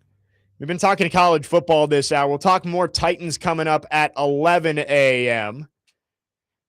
On the Sorsby thing, 4312 texted, if I was a college team playing Texas Tech, I would just play Kenny Rogers, the gambler, on repeat. I mean, that is something that would at least be fun to look forward to. Silver lining on a horrible situation of opposing teams are going to just let him have it. Like all of the marketing and the crowds, like he's not going to be able to escape it whatsoever. So at the very least, we could look forward to him being treated like the villain around all of sports. I'd rather him just not out there at all, but I guess, take what you can get. This has like Money Manziel 2.0 written all over it. Does it not? Yeah. I mean, let's be fair. Johnny Manziel wasn't really a villain per se, but after all the documentaries that have come out about his whole story of, well, and he was breaking the rules too. Yeah, but he was able to do it in sort of a discreet way. With Sorsby, obviously he's guilty of all of his wrongdoings. Yeah, he's admitted to it. Yeah, admitted to it. That's what I meant. I just think it's going to have some little Money Manziel action to it. That's what it feels like. Yeah, the question is, does he embrace being the villain? Like, I didn't watch enough Cincinnati football to know about what Brendan Sorsby's like personality on the field is. Sure. But if he embraces being the villain, then I don't want to see that.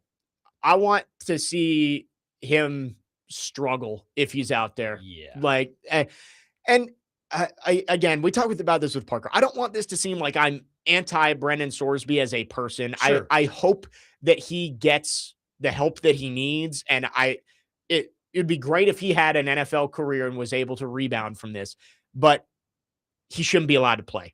And I'm going to root against him because of the situation that Texas Tech and himself have allowed to happen. Yep. But I do hope that he figures all of his stuff out. Like I'm not rooting against him as a human being, but I am going to root against him as a player who should not be allowed to be on the field. Yeah. And again, the entire idea to this is to make it to the NFL, right?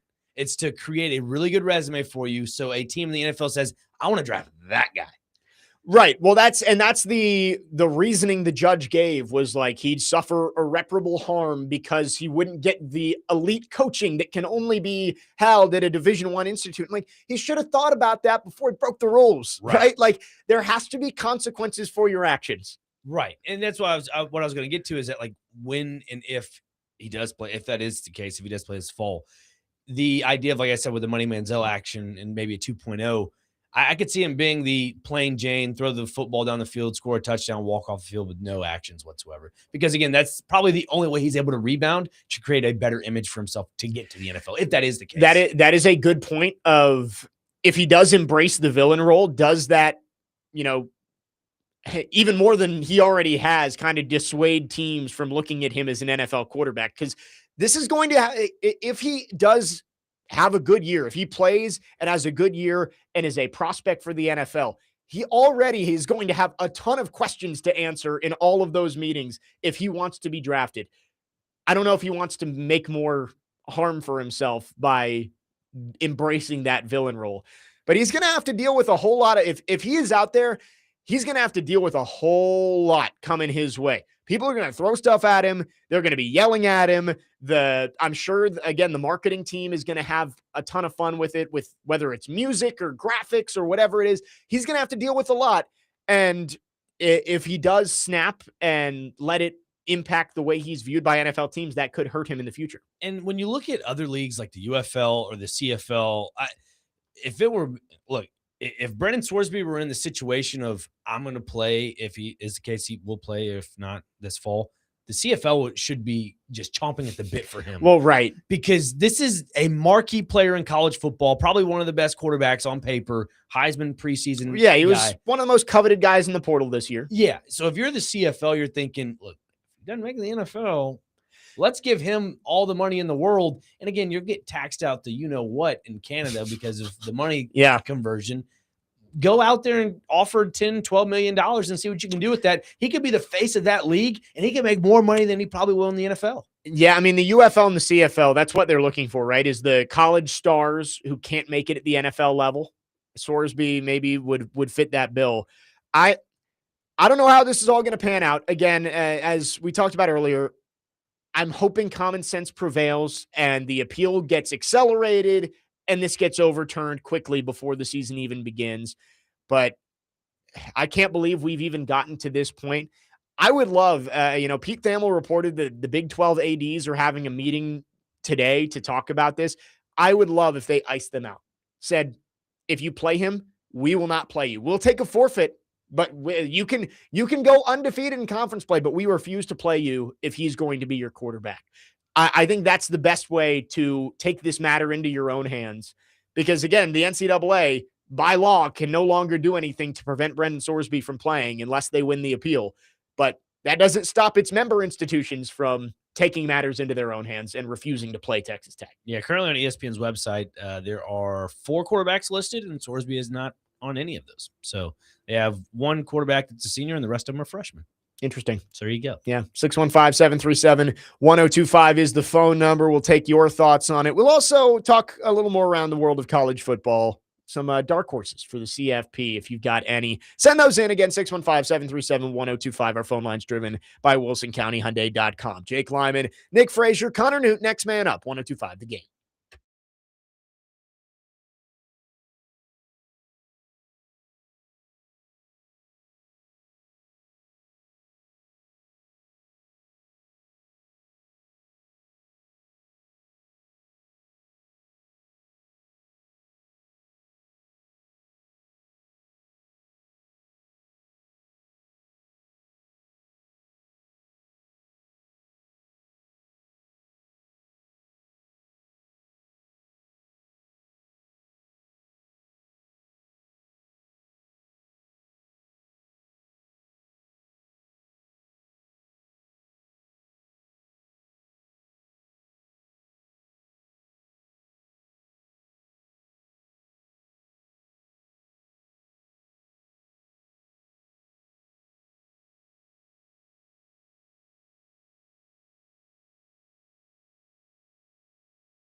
Next man up, 102.5 The Game. Jake Lyman, Nick Frazier, Connor Newt finishing up the second hour on this Tuesday. Connor's been spinning it back there, filling in for Parker today, who is he's out there at Titans OTAs, which get going in about 10 minutes. So we'll get back into the Titans coming up in the next segment. But talking college football, Brendan Sorsby, as of now, is eligible. You hope that changes, but you're going to have to go through the appeals process. But it does beg the question of who are some teams that you're looking at this year and say they've got a chance to make the college football playoff, even though they may not look like it on paper. Because I will say, when I originally wrote this segment onto the grid, it was for yesterday, and it said, who stands out in the Big 12 now that Sorsby is not playing, and had to obviously change that. But in the Big 12 and the ACC, there's just not a whole lot of teams that move the needle for me. Like Miami, of course, is the team that you look at in the ACC. They bring in Darian Mensah from Duke, and that's the team that I would look at and say is head and shoulders above everybody else in the ACC. But the Big 12, if Sorsby doesn't play, let's say they win the appeal, is it BYU and Utah? Like, are those the only real teams that you look at and say they've got a chance to be in the conversation? Maybe TCU, maybe. West Virginia, maybe. Yeah. Like Arizona State was good 2 years ago, but like Levitt's gone. Now Jordan Tyson's gone. Scadaboo's been gone for 2 years. It's like the core of that team is gone. And, and maybe they've replaced them, but I don't know if that's a team I would count on to be in the conversation. Maybe Baylor. Don't they have DJ Lagway now? Maybe Right. Yeah, Baylor. they do. I mean, that might be a wild card there, but no, I mean, you could say the Big 12's wide open for the most part. Maybe Iowa State. I mean, they no longer have Matt Campbell anymore, so you wonder how that team looks. It's all a toss-up right now. I like the Baylor mention there. Yeah. That's a two-time virtual national champion, DJ Lagway, by the way. Whoa, okay. I would say Coach Lyman, but it wasn't Coach Lyman, was it? I don't think so. In the SEC, obviously you've got the teams towards the very top that we're going to talk about every year. Texas this year, I think, is going to be your preseason number one team in the country. Everybody loves Arch Manning. They bring in Cam Coleman from Auburn. They've got the best left tackle in the country. Texas is going to be at the very top. I think you'd also put Georgia in that conversation. LSU has to be talked about with Lane Kiffin and the money they've spent this offseason. Anybody else standing out to you in the SEC as a team that you think could make a run to the college football playoff? A lot of new names. I mean, Florida has Summerall. It's a ton of new coaches in the SEC. Golish with Auburn. I mean, Will Stein with Kentucky. There you go. Yeah. Go ahead. Mention my boy. I mean, honestly, Kentucky might be pretty decent. You never know. I mean, that might be a wild card team there. I think Kentucky will be better. They got a tough schedule. Like, if they go 7-5 this year, I'd be thrilled. It's a big positive. I think the SEC in general, like, there aren't many teams I look at and say there's no chance they contend for the college football playoff. I'm sorry, Connor. I don't think I'd put Kentucky in the conversation. That's okay. I wouldn't either. I'm sorry, No, Mississippi State. To be fair, I think Mississippi State's in a really tough year for a guy like Jeff Lebby. It's a pivotal year. Yeah. If he doesn't produce, I would say he's out the door. I really would. Arkansas with Silverfield, I don't think they're going to be competitive, but pretty much everybody else, Auburn and Florida with new coaches, I don't know what they're going to look like. Byron Brown's the quarterback at Auburn now. The Auburn Bulls. They got like half of USF's offense. Yeah. So I don't know about those teams, but you look at Missouri, they're always kind of in the conversation. Oklahoma made it last year. Ole Miss, they bring back Trinidad Chambliss. Vanderbilt and Tennessee are kind of in that they'll be borderline top 25 teams preseason. Here's one team that this is super dark horse. And I'm not going to say I think it's going to happen, but there are pieces there that make you think it's possible. I know what you're doing. Go ahead. Beamer Ball, South Carolina. Yep.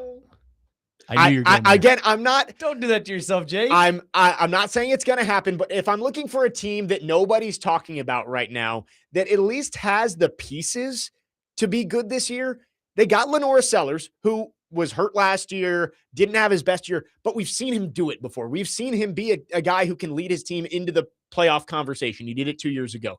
They bring back Nick Harbor's back, right? Their speed demon on the outside. If he can learn to not just run in a straight line, he's going to be really good. Dylan Stewart might be a top 5 pick in the NFL draft next year. I know that one player on both sides of the ball doesn't exactly make a team, but if you're looking for the star power and the high-end talent that could get a team into the conversation, I think South Carolina would be my dark horse team. Dark horse. Okay. I mean, I was thinking of another team in another conference. Go ahead. Virginia Tech. Not this year. No? Next year. Not this year. You don't think 9-3 or 10-2? No, gets them in the conversation. I think Tech will be 7-5, 8-4 this year. Probably. Bad of me. I don't actually know their full schedule. I'll read it to you real quick. Okay. VMI, Old Dominion, Maryland, Boston College, Pittsburgh, California, Georgia Tech, Clemson, SMU, Stanford, Miami, and then wrap it up with Virginia. 8-4. 7-5, 8-4. Wow. Okay. Yeah, I stand by that. But if you look over at the team recruiting rankings for 2027 right now, just want to give a little look at, who's sitting up there towards the top. You got your usual suspects. Texas A&M's 1, Oklahoma 2, Miami 3, Florida 4, Notre Dame 5. Oh, who's that number 6? Oh, it's Virginia Tech and James Franklin. Who's at number 12? USC. Kentucky's number 11. You undersold yourself. Ah. There you go. Man, lots of new coaches towards the top. Like Summerall and Florida are at 4. Franklin and Tech are at 6. Bob Chesney and UCLA is at 9. Penn State with why am I blanking on his name? Campbell. Matt Campbell are at 10. Will Stein at 11 with Kentucky. So lots of new coaches. How about this one? Wisconsin, currently with the 14th ranked recruiting class in the country. Way to go, Luke. You're out the door after this season, but way to go. And row that boat. PJ Fleck is at 16 with Minnesota. Another one out the door after this year, but way to go, PJ. I don't know, man. He consistently gets them to a bowl game. They're okay with that. So I'm not on board with Tech being a dark horse this year, but 2027 maybe. But give me the other Beamer, South Carolina. There's just something about having the elite level players. You got a quarterback who is being talked about as a possible first round pick. Again, after a down year, he's going to have to reprove himself. And Dylan Stewart is a possible top 10 pick on the edge. Not saying it's going to happen, but if I had to pick a team that no one's talking about under the radar that could make a run, South Carolina would be my team. Okay. Intriguing. I'd go Penn State. Penn State's probably my pick. Yeah, I could see that. Or USC. Maybe it's a Big Ten homer. Yeah. But looking at the Big Ten, like you would expect Ohio State, Indiana. I mean, how about Michigan? Year 2 with Bryce Underwood? Like maybe he takes a jump. Yeah, we'll see. I don't hate that. New coach, new system there, so we'll see. Yeah, like Oregon's always going to be in there. How about Washington with DeMond Claiborne at quarterback? DeMond Williams. DeMond Williams, sorry. Who am I thinking of? DeMond Claiborne. That's a person, but it's not the right person. DeMond Williams, who tried to transfer to LSU and then wasn't allowed to, but really good player. Does he want to be there, though? That's the question. Yeah. No, it's fair. 615-737-1025 is the phone number. We'll take your texts and calls on our phone line, driven by WilsonCountyHyundai.com. Coming up next, back into the Titans. We talked about Jermaine Johnson being back on the field in the first hour. There's another player that we might be sleeping on a little bit. I want to talk about Calvin Ridley coming up next. 615-737-1025. Jake Lyman, Nick Frazier, Connor Newt, next man up, 1025 The Game.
Next man up, 102.5, the game final hour on this Tuesday. Jake Lyman, Nick Frazier, Connor Newt, broadcasting from the Busy Bee Plumbing, Heating, and Air Conditioning Game Nashville Studios, home of the $99 yearly Beehive membership, where the buzz is always about great service. Going to talk Titans here to start hour number 3. Quickly, did want to mention, we got an extension in the hockey world.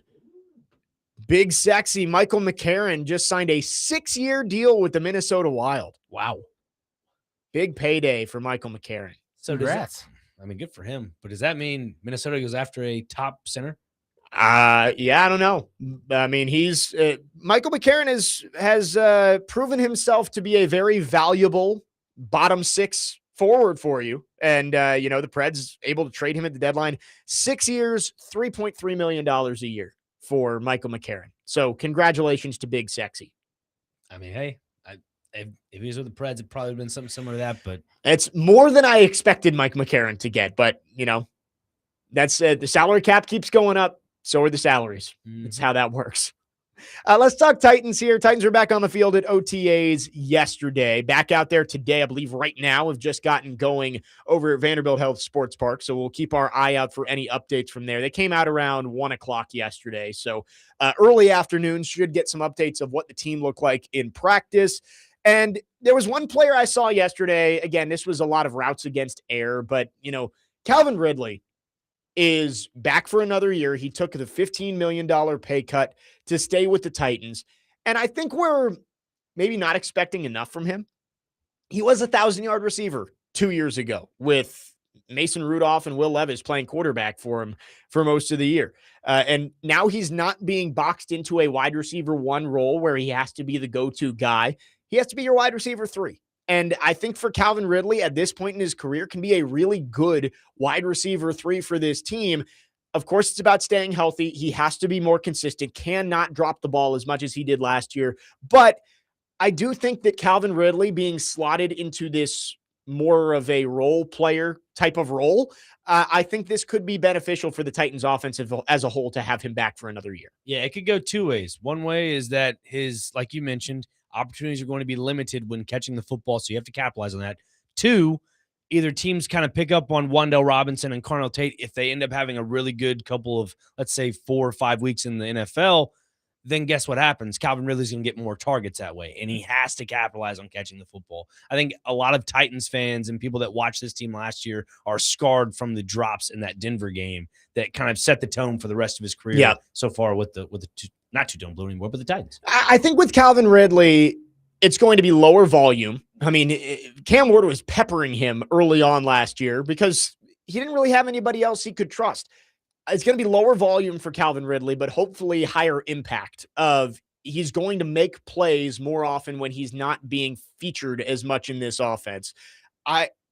Again, it's practices and OTAs in June, and I don't even know if he did much in the team period yesterday, but you hear all the time about the way that he practices, the way that he approaches his craft. And I think doubting that Calvin Ridley is at least going to be a productive professional this year, I think is probably not very smart. I don't think he's going to be a 1,000-yard receiver. I don't think that's how this offense is going to really operate to get the ball in his hands that often.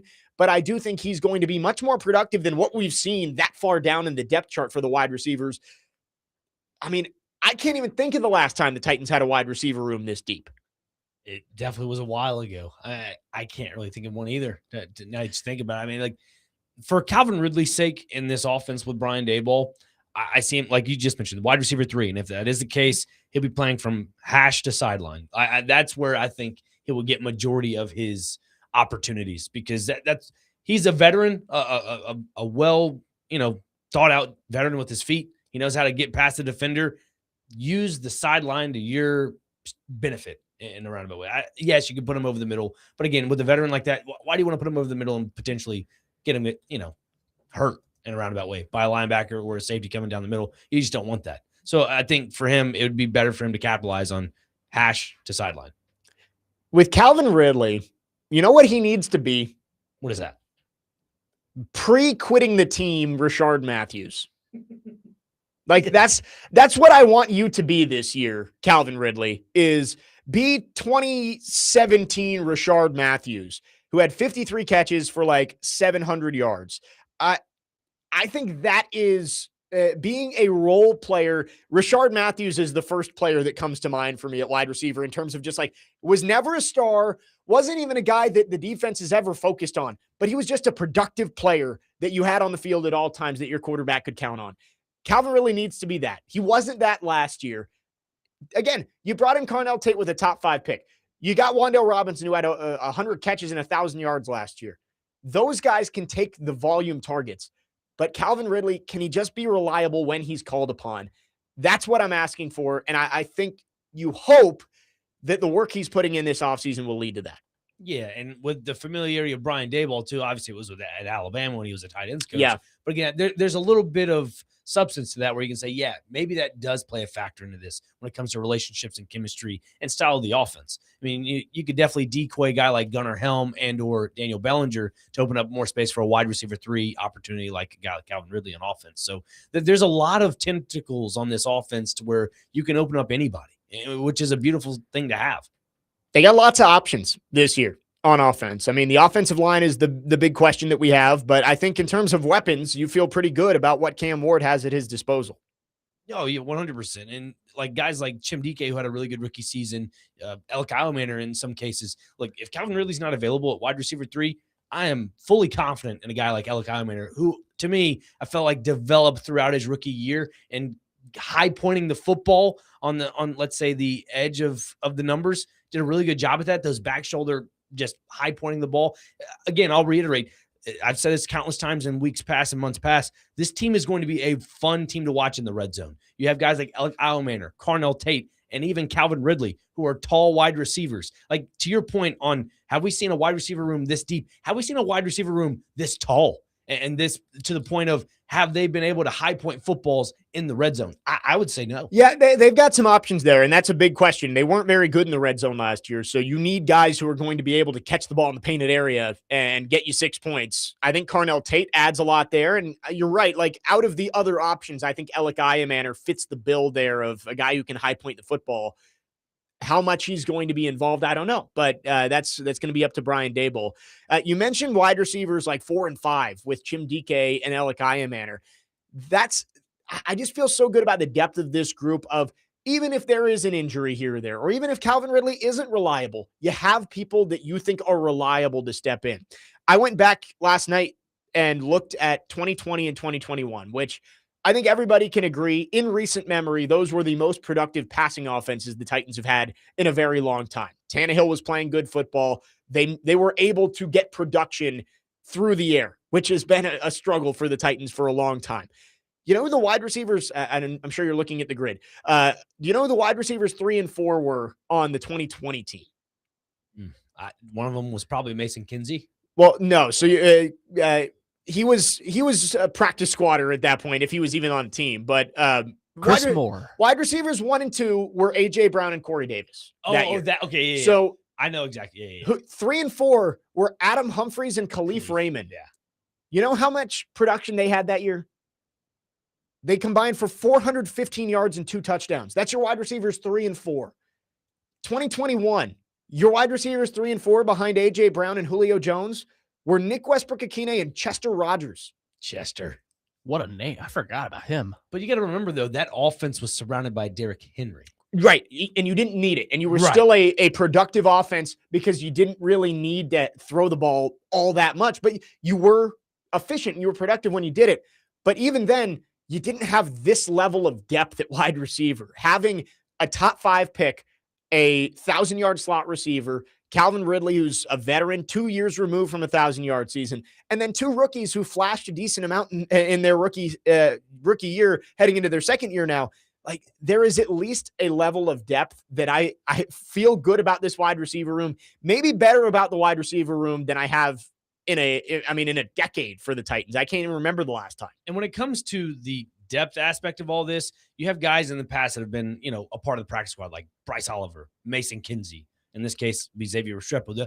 That's where I like the depth of that, because for them, it's familiarity. Yeah. It's not that, are they quality enough to play? No, I just need familiarity. And if it comes to that, it's nice that those guys, you hope, aren't going to be called upon. Not at all. Yeah. Right. Like, Mason Kinsey has had to be called upon pretty much every year, even though you know he's a practice squad guy. There have been times that he's had to step up and be a guy who plays 30 snaps in a game.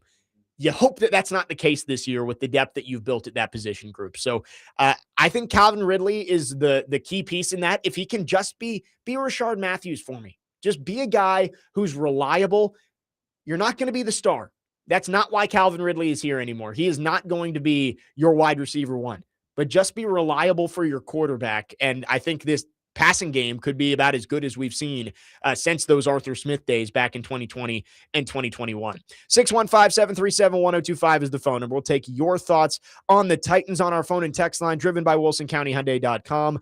Much more to get to on the rest of the show. Again, more Titans talk. We'll get into the World Cup with Dr. Crane because it is World Cup week. We are 2 days away from kickoff always one of the best times of the year, the World Cup. Yeah, it is. Not only for the fan aspect of it, but if you're a true soccer fan and you love your club, this is the best time to capitalize on the best players to purchase in the summer transfer window. Yeah. Which is a good thing to follow. So excited for that. We'll talk with Nick Frazier about that. And of course, game 4 of the Stanley Cup Finals tonight. And I am fired up because the first 3 games have been electric. We'll get into all of it over the next 45 minutes. Jake Lyman, Nick Frazier, Connor Newt, next man up, 1-2-5 the game.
Next man up, 102.5 The Game. Jake Lyman, Nick Frazier, Connor Newt alongside you. Going through the Titans wide receiver room and just like on paper, again, I have to see it on the field, but on paper, I can't think of a wide receiver room deeper than this one that the Titans have had. I went back to 2008 because I was just like, I'm just thinking about like years the Titans were good. What did their wide receiver rooms look like? And you have to remember how good the defense was that year. And Chris Johnson in his rookie year was really good. But Kerry Collins that year, 58% completion percentage, 2,600 yards, 12 touchdowns, and 7 picks. No wide receivers had more than 650 yards. It was Justin Gage who led the way. And that team went 13-3 and was the number 1 seed because the defense was just that good. So that one's not a good example. You mentioned like Kenny Britt. So that would have been what, like 2010? Yeah, 2013 when he had like Kendall Wright with him. Am I wrong on that? Well, so I'll give you like the years they had Nate Washington were honestly pretty good. Let's see like what 2011 looked like. But in general, the Titans, as we know, have not been known as a team that throws the football all that much. Like this has been a team that has been built on the shoulders of great running backs. Right. So quite honestly, this could be the best wide receiver core the Titans have had in 20 years, basically. Yeah, I mean, looking at that 2011 team, it was what? Nate Washington had 1,000 yards, Jared Cook with 759, Damian Williams, 592, Lavelle Hawkins, of all people. and then Kenny Britt, Donnie Avery. What a group. That is. I had Kenny Britt's jersey. Javon Raynor. You know, I might have too. When I was little. I had his and Jake Locker's. What a time in Titans. I did have a Jake Locker jersey. My first jersey was Tyrone Calico, and then, the rest is history. But it's crazy to think how few 1,000-yard seasons the Titans have had from wide receivers. Like, I'm just scrolling through year after year, and it's like the leading receiver had 750 yards. Nate Washington did it once. Kendall Wright did it once. And then, of course, the year Corey Davis and A.J. Brown each had 1,000. Or Corey Davis came up just short, I want to say. But A.J. Brown had 1,000. And then Calvin Ridley 2 years ago had 1,000. But wide receiver 1,000-yard seasons have been few and far between.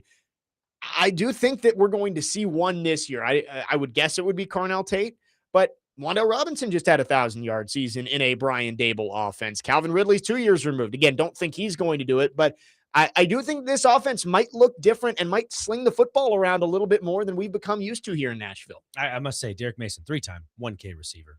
Yes, that's why I said in the last 20 years, because I know our good friend D Mace changed that. It was very different when he was on the team and you had Kevin Dyson and our good friend Chris Sanders on the team. Like Drew Bennett was one of those undrafted wide receivers that were really good. Right. There is a history of good wide receivers for the Titans back in the early years here in Nashville. Right. But pretty much since D-Mace left, it's been like a couple seasons here and there. Like Nate Washington had a good year, Kendall Wright, A.J. Brown, but there hasn't been a consistently productive wide receiver since Derek Mason and Drew Bennett left. Yeah, and I think there was that one outlying year where Delaney Walker was Marcus. Yeah, he had 1,000-yard receiver. 2015. Yeah.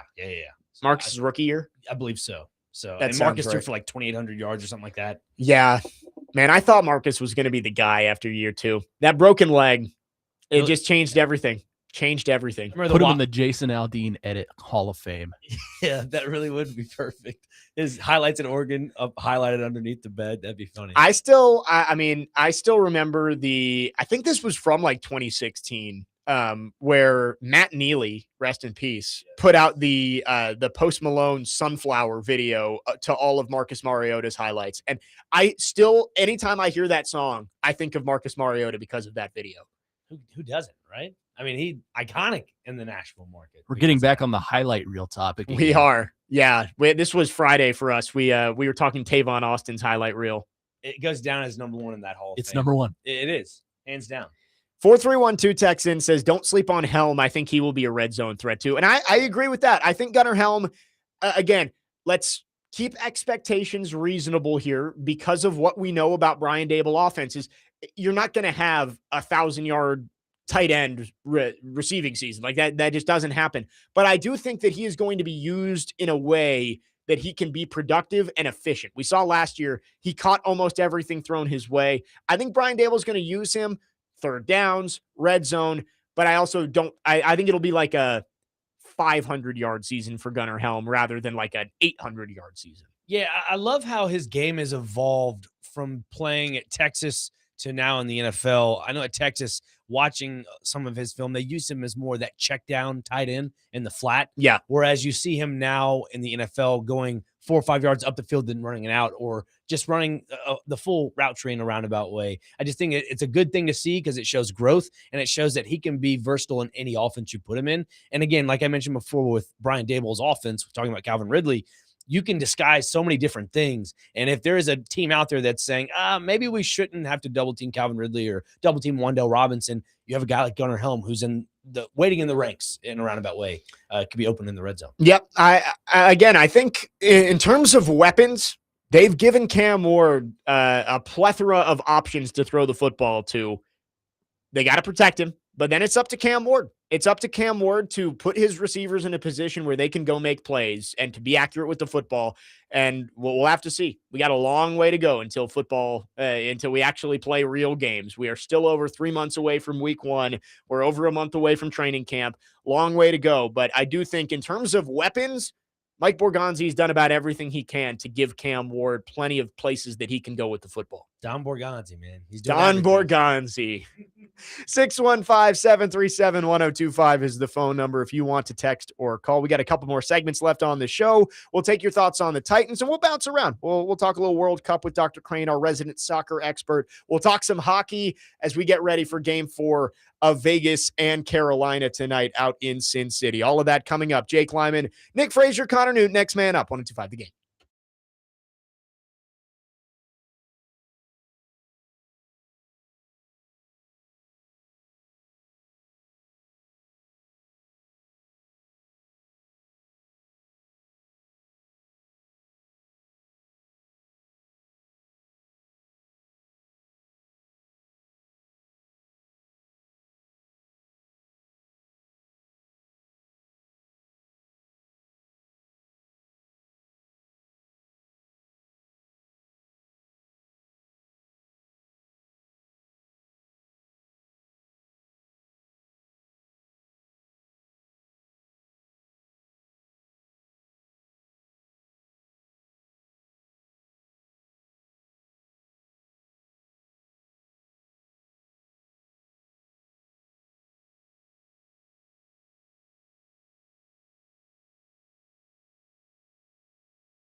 Next man up, 102.5 The Game. Jake Lyman, Nick Frazier, Connor Newt.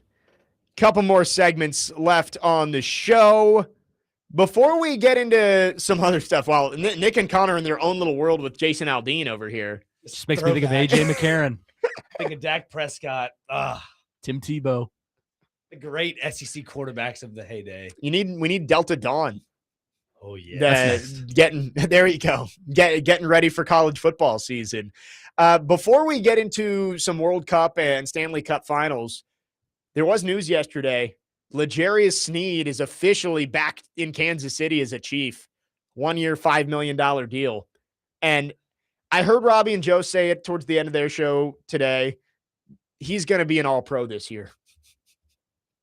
God, I wish I could find who texted it in because I did see it as we were coming on. Somebody said he's going to be Willy Wonka, like limping in on a cane and then do the somersault. The barrel roll. That's going to be L'Jarius Sneed. I thought that was hilarious. If you texted that and you're listening, let us know. I would love to give you credit for that. But it was that's exactly what he's going to be. He couldn't figure it out in Nashville. He's getting into off the field issues. He's got injuries, but back in Kansas City, he's going to be locked down for the Chiefs. I don't know. I'm not as optimistic as people are saying it'll happen. Yes, he had $55 million guaranteed with the Titans, then ends up going back to Kansas City on a 5-year deal or $5 million deal, on a 1-year deal, that is, for $5 million. I see all that. I see and hear Kansas City Chiefs fans online saying, oh, the Chiefs are really playing chess, not checkers. Like, I'll have to believe it to see it. I know. Honestly, at this point, I'm mostly being facetious. Like, sure.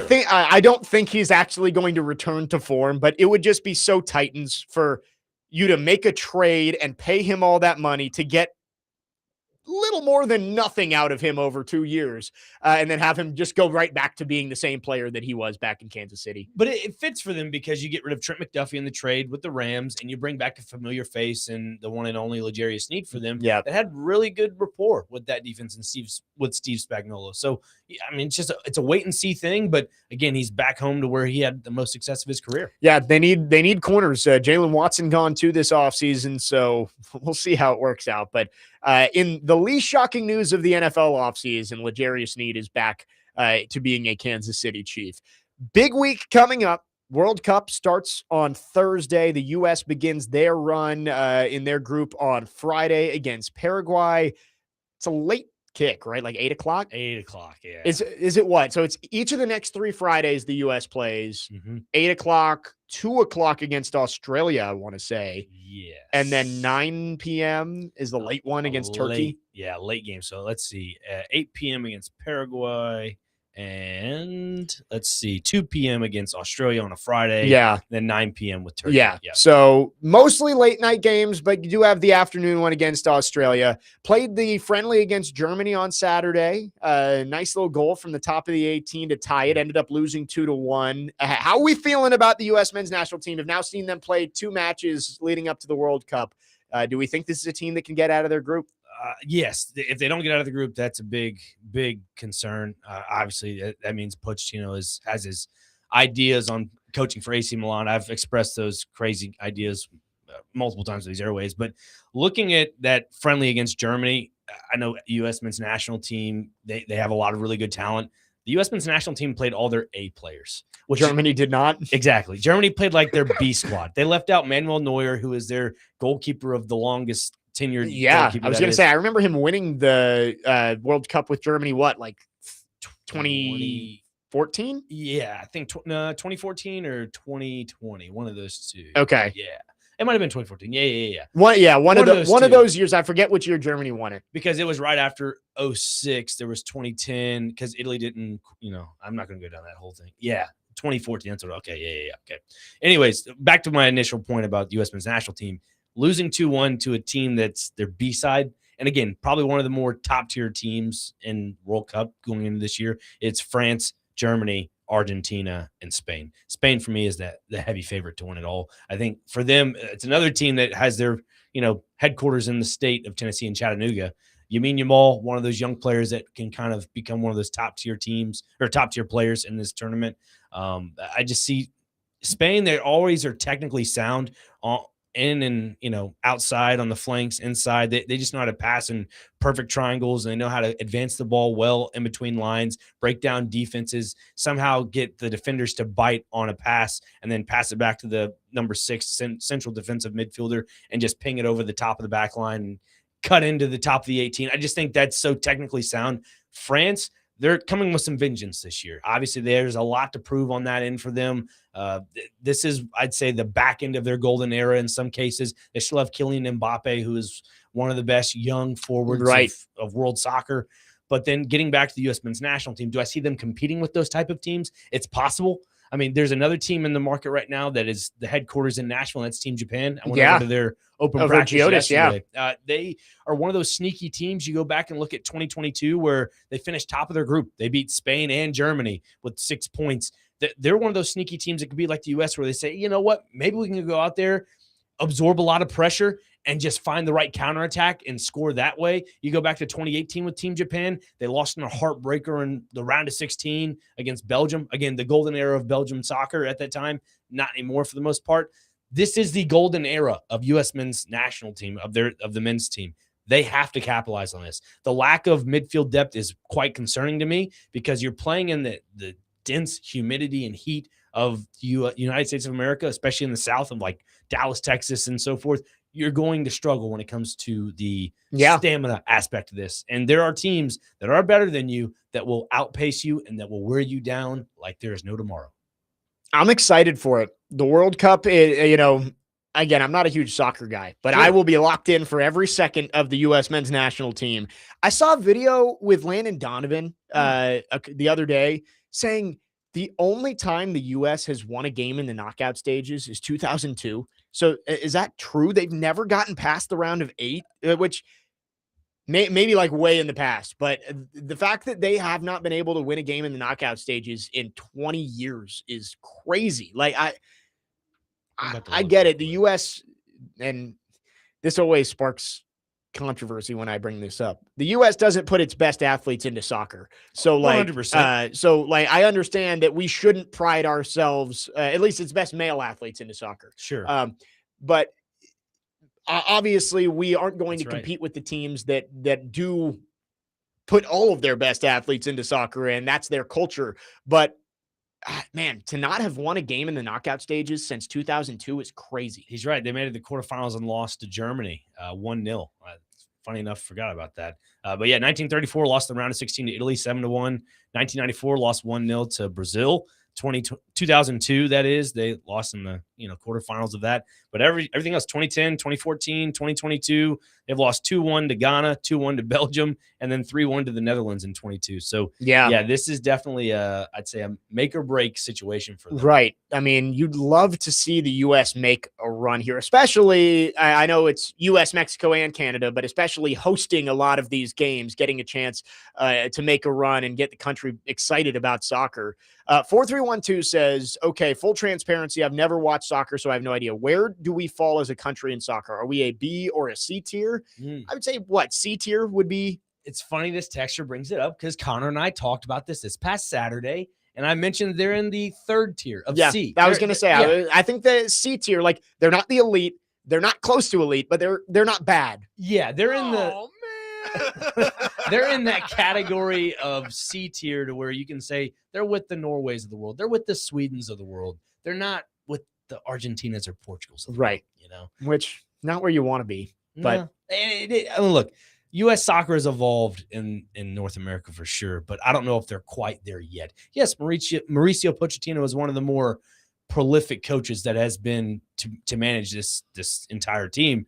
But if it were me, again, I will reiterate this. I would be concerned for a coach here in Nashville, and that's BJ Callahan, who has a lot of, I'd say, experience with these younger players in the U.S. men's national team. Yeah, you've talked about that of like, hey, it's he would be on the short list, I'm sure, for that next spot as the manager of U.S. men's national team. Berhalter's son is on the team now, isn't he? Sebastian, I was gonna say, like, I was like watching the game, I was like, that's hilarious. Like, he's gone, but his son playing for the team. It's interesting. Like, even look at the goalkeepers. That's my biggest gripe is you don't know who you're going to start. Like, you have Matt Turner and Matt Freese, again, being in the market for Nashville SC, they have peppered those goalkeepers and beat them at a huge gap of goals. Like, you wonder, who are you going to start? And again, I'm very critical about Matt Turner in goal, because when he did play against Senegal, he was off his line multiple times at the wrong point. I think Tim Ream, the lack of speed at a center back position, it hurts him, because it then dictates if the goalie should come off his line or not off his line. Yeah. And there were times where Matt Turner would second guess himself and come off his line when he shouldn't have. So then you have guys like Matt Freese, who's a younger goalkeeper. But again, I think the lack of experience here it hinders him a little bit. Bring back Tim Howard. Yeah, I'm sure Tim Howard would love to. And he has mentioned that on his podcast with Landon Donovan.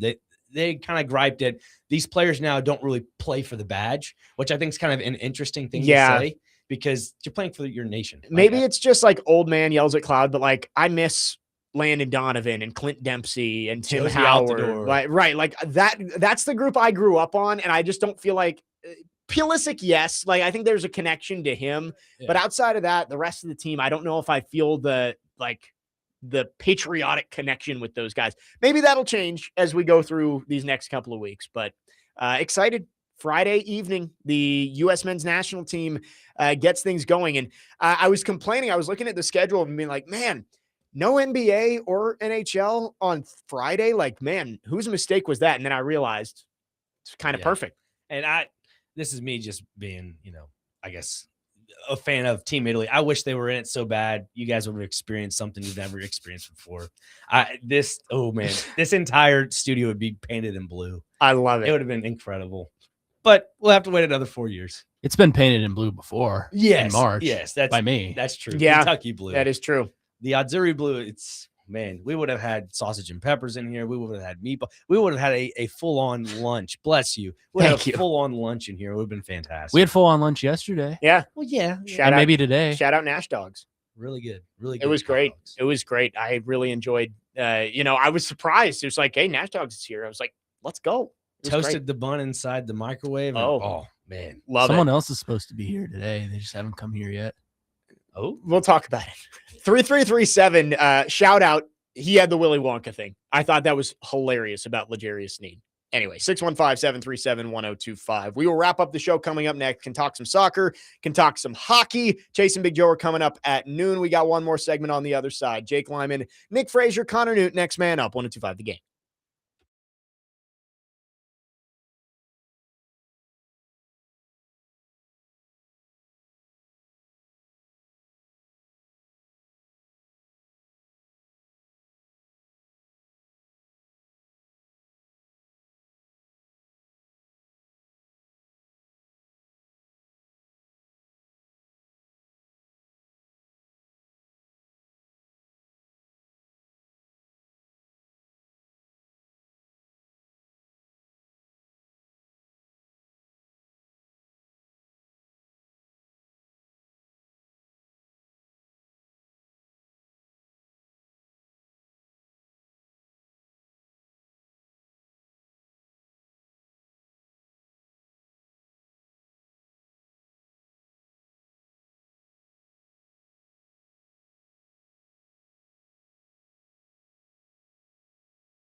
Next man up, 102.5 The Game. Jake Lyman, Nick Frazier, Connor Newt.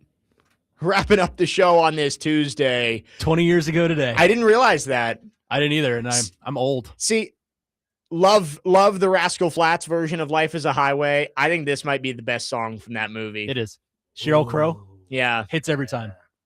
It's up there. I Am Speed. Right before that. Great. And the black screen that flashes and it keeps flashing. The cinematic event of our lifetime. It's a rite of Cars. passage for all male people. Like my cousin has just watched it and now he's obsessed. It's He's Pixar does a great job with those movies. Like throughout history, there's not a whole lot of misses from them. There's some. Recently they have. There's been more lately, but back in my childhood of all the Toy Story movies are good. Toy Story 5 is about to come out, right? I think so. The fourth one sucks. I hate the fourth one. So I've only watched the fourth one once. So I guess, using that standard of I've never wanted to rewatch it, it's the worst of the four. It doesn't suck. It's unnecessary. I think the third one's the best one. I do too. Toy Story? They're all good, though. Number 2. Two's really good, too. Yeah. They're all good. Hey, Ratatouille. Ratatouille's Wall-E. Yep. Ask Frazier how groundbreaking Ratatouille was. So groundbreaking. Dolby Atmos. First Pixar movie to have it. Oh, wow. Yeah. I didn't realize that. Anytime Ratatouille's brought up. It's a great movie. 2006. I was going to make a transition there that would have made absolutely no sense. Anyway, Nevada Josh asked why Italy's not in the World Cup. They did not qualify. They lost to Bosnia or Herzegovina, if I pronounce that properly. So it's just another World Cup without the Azzurri blue there. So unfortunate. I'm sorry. Yeah, it's all tough. good. I knew they were not going to probably qualify. I don't like the qualification process. They had 18 points in their qualification group, and then they have to go play in a playoff, which just made no sense to me. Hopefully they can switch that around. But the youth movement has started. None of the, returning international players for Team Italy are on the top men's league team. So they said youth movement in. They had the 17, 18-year-olds playing. Get my boy Esposito going. I want to see that. Love it. Love it. Sadly, we won't see them in the World Cup, but maybe in 2030. Would love it. World Cup starts on Friday. We got game 4 of the Stanley Cup final tonight in a series that has just been flawless to this point. Chaos, comebacks, double overtime. It's been so good. And I hope that continues tonight. I'm rooting for Carolina. I am. Tie this thing up, send it back to Raleigh 2-2, and give us a best of 3 series for the Stanley Cup final at the end. I've loved every minute of all 3 of these games so far. I hope we get another classic tonight. I hope so too. And one player that I highlighted before this series, I believe it was on your show, was the goaltender, Frederick Anderson. Yeah. Hopefully he can kind of keep his, good form going. Has not been that. First game allowed 5 goals. Following game he allowed 3 goals. And then last game he got pulled and allowed 4. So yeah, and you hope he's healthy, but it should be a good one tonight. It is in Vegas for game 4, and excited for that. You can listen in right here on 102.5 The Game as you can for all NBA Finals and Stanley Cup Finals games. So it's been a fun show today. Nice having all of us back together here. Yeah. That's what I'm talking. Where the Clydesdales at, baby? What is this? This is baseball heaven. This is Budweiser's. Okay. I was going to say, I guess this is a Cardinals inside joke here. No, it is actually the 150th. Well, you're also not used to music at the end of your show, so there you go. That is true. We'll have to go catch a game at Busch Stadium so you can experience this. Yeah, I might have to. They have the Dalmatian on the chair, and it's great. I love it. It's just grand time. I love it. Well, been a fun show. Tomorrow, Corey Curtis is with us live in studio. We'll have more reaction to Titans OTAs and much more. But Chase and Big Joe are coming up next. You're listening to 102.5 The Game.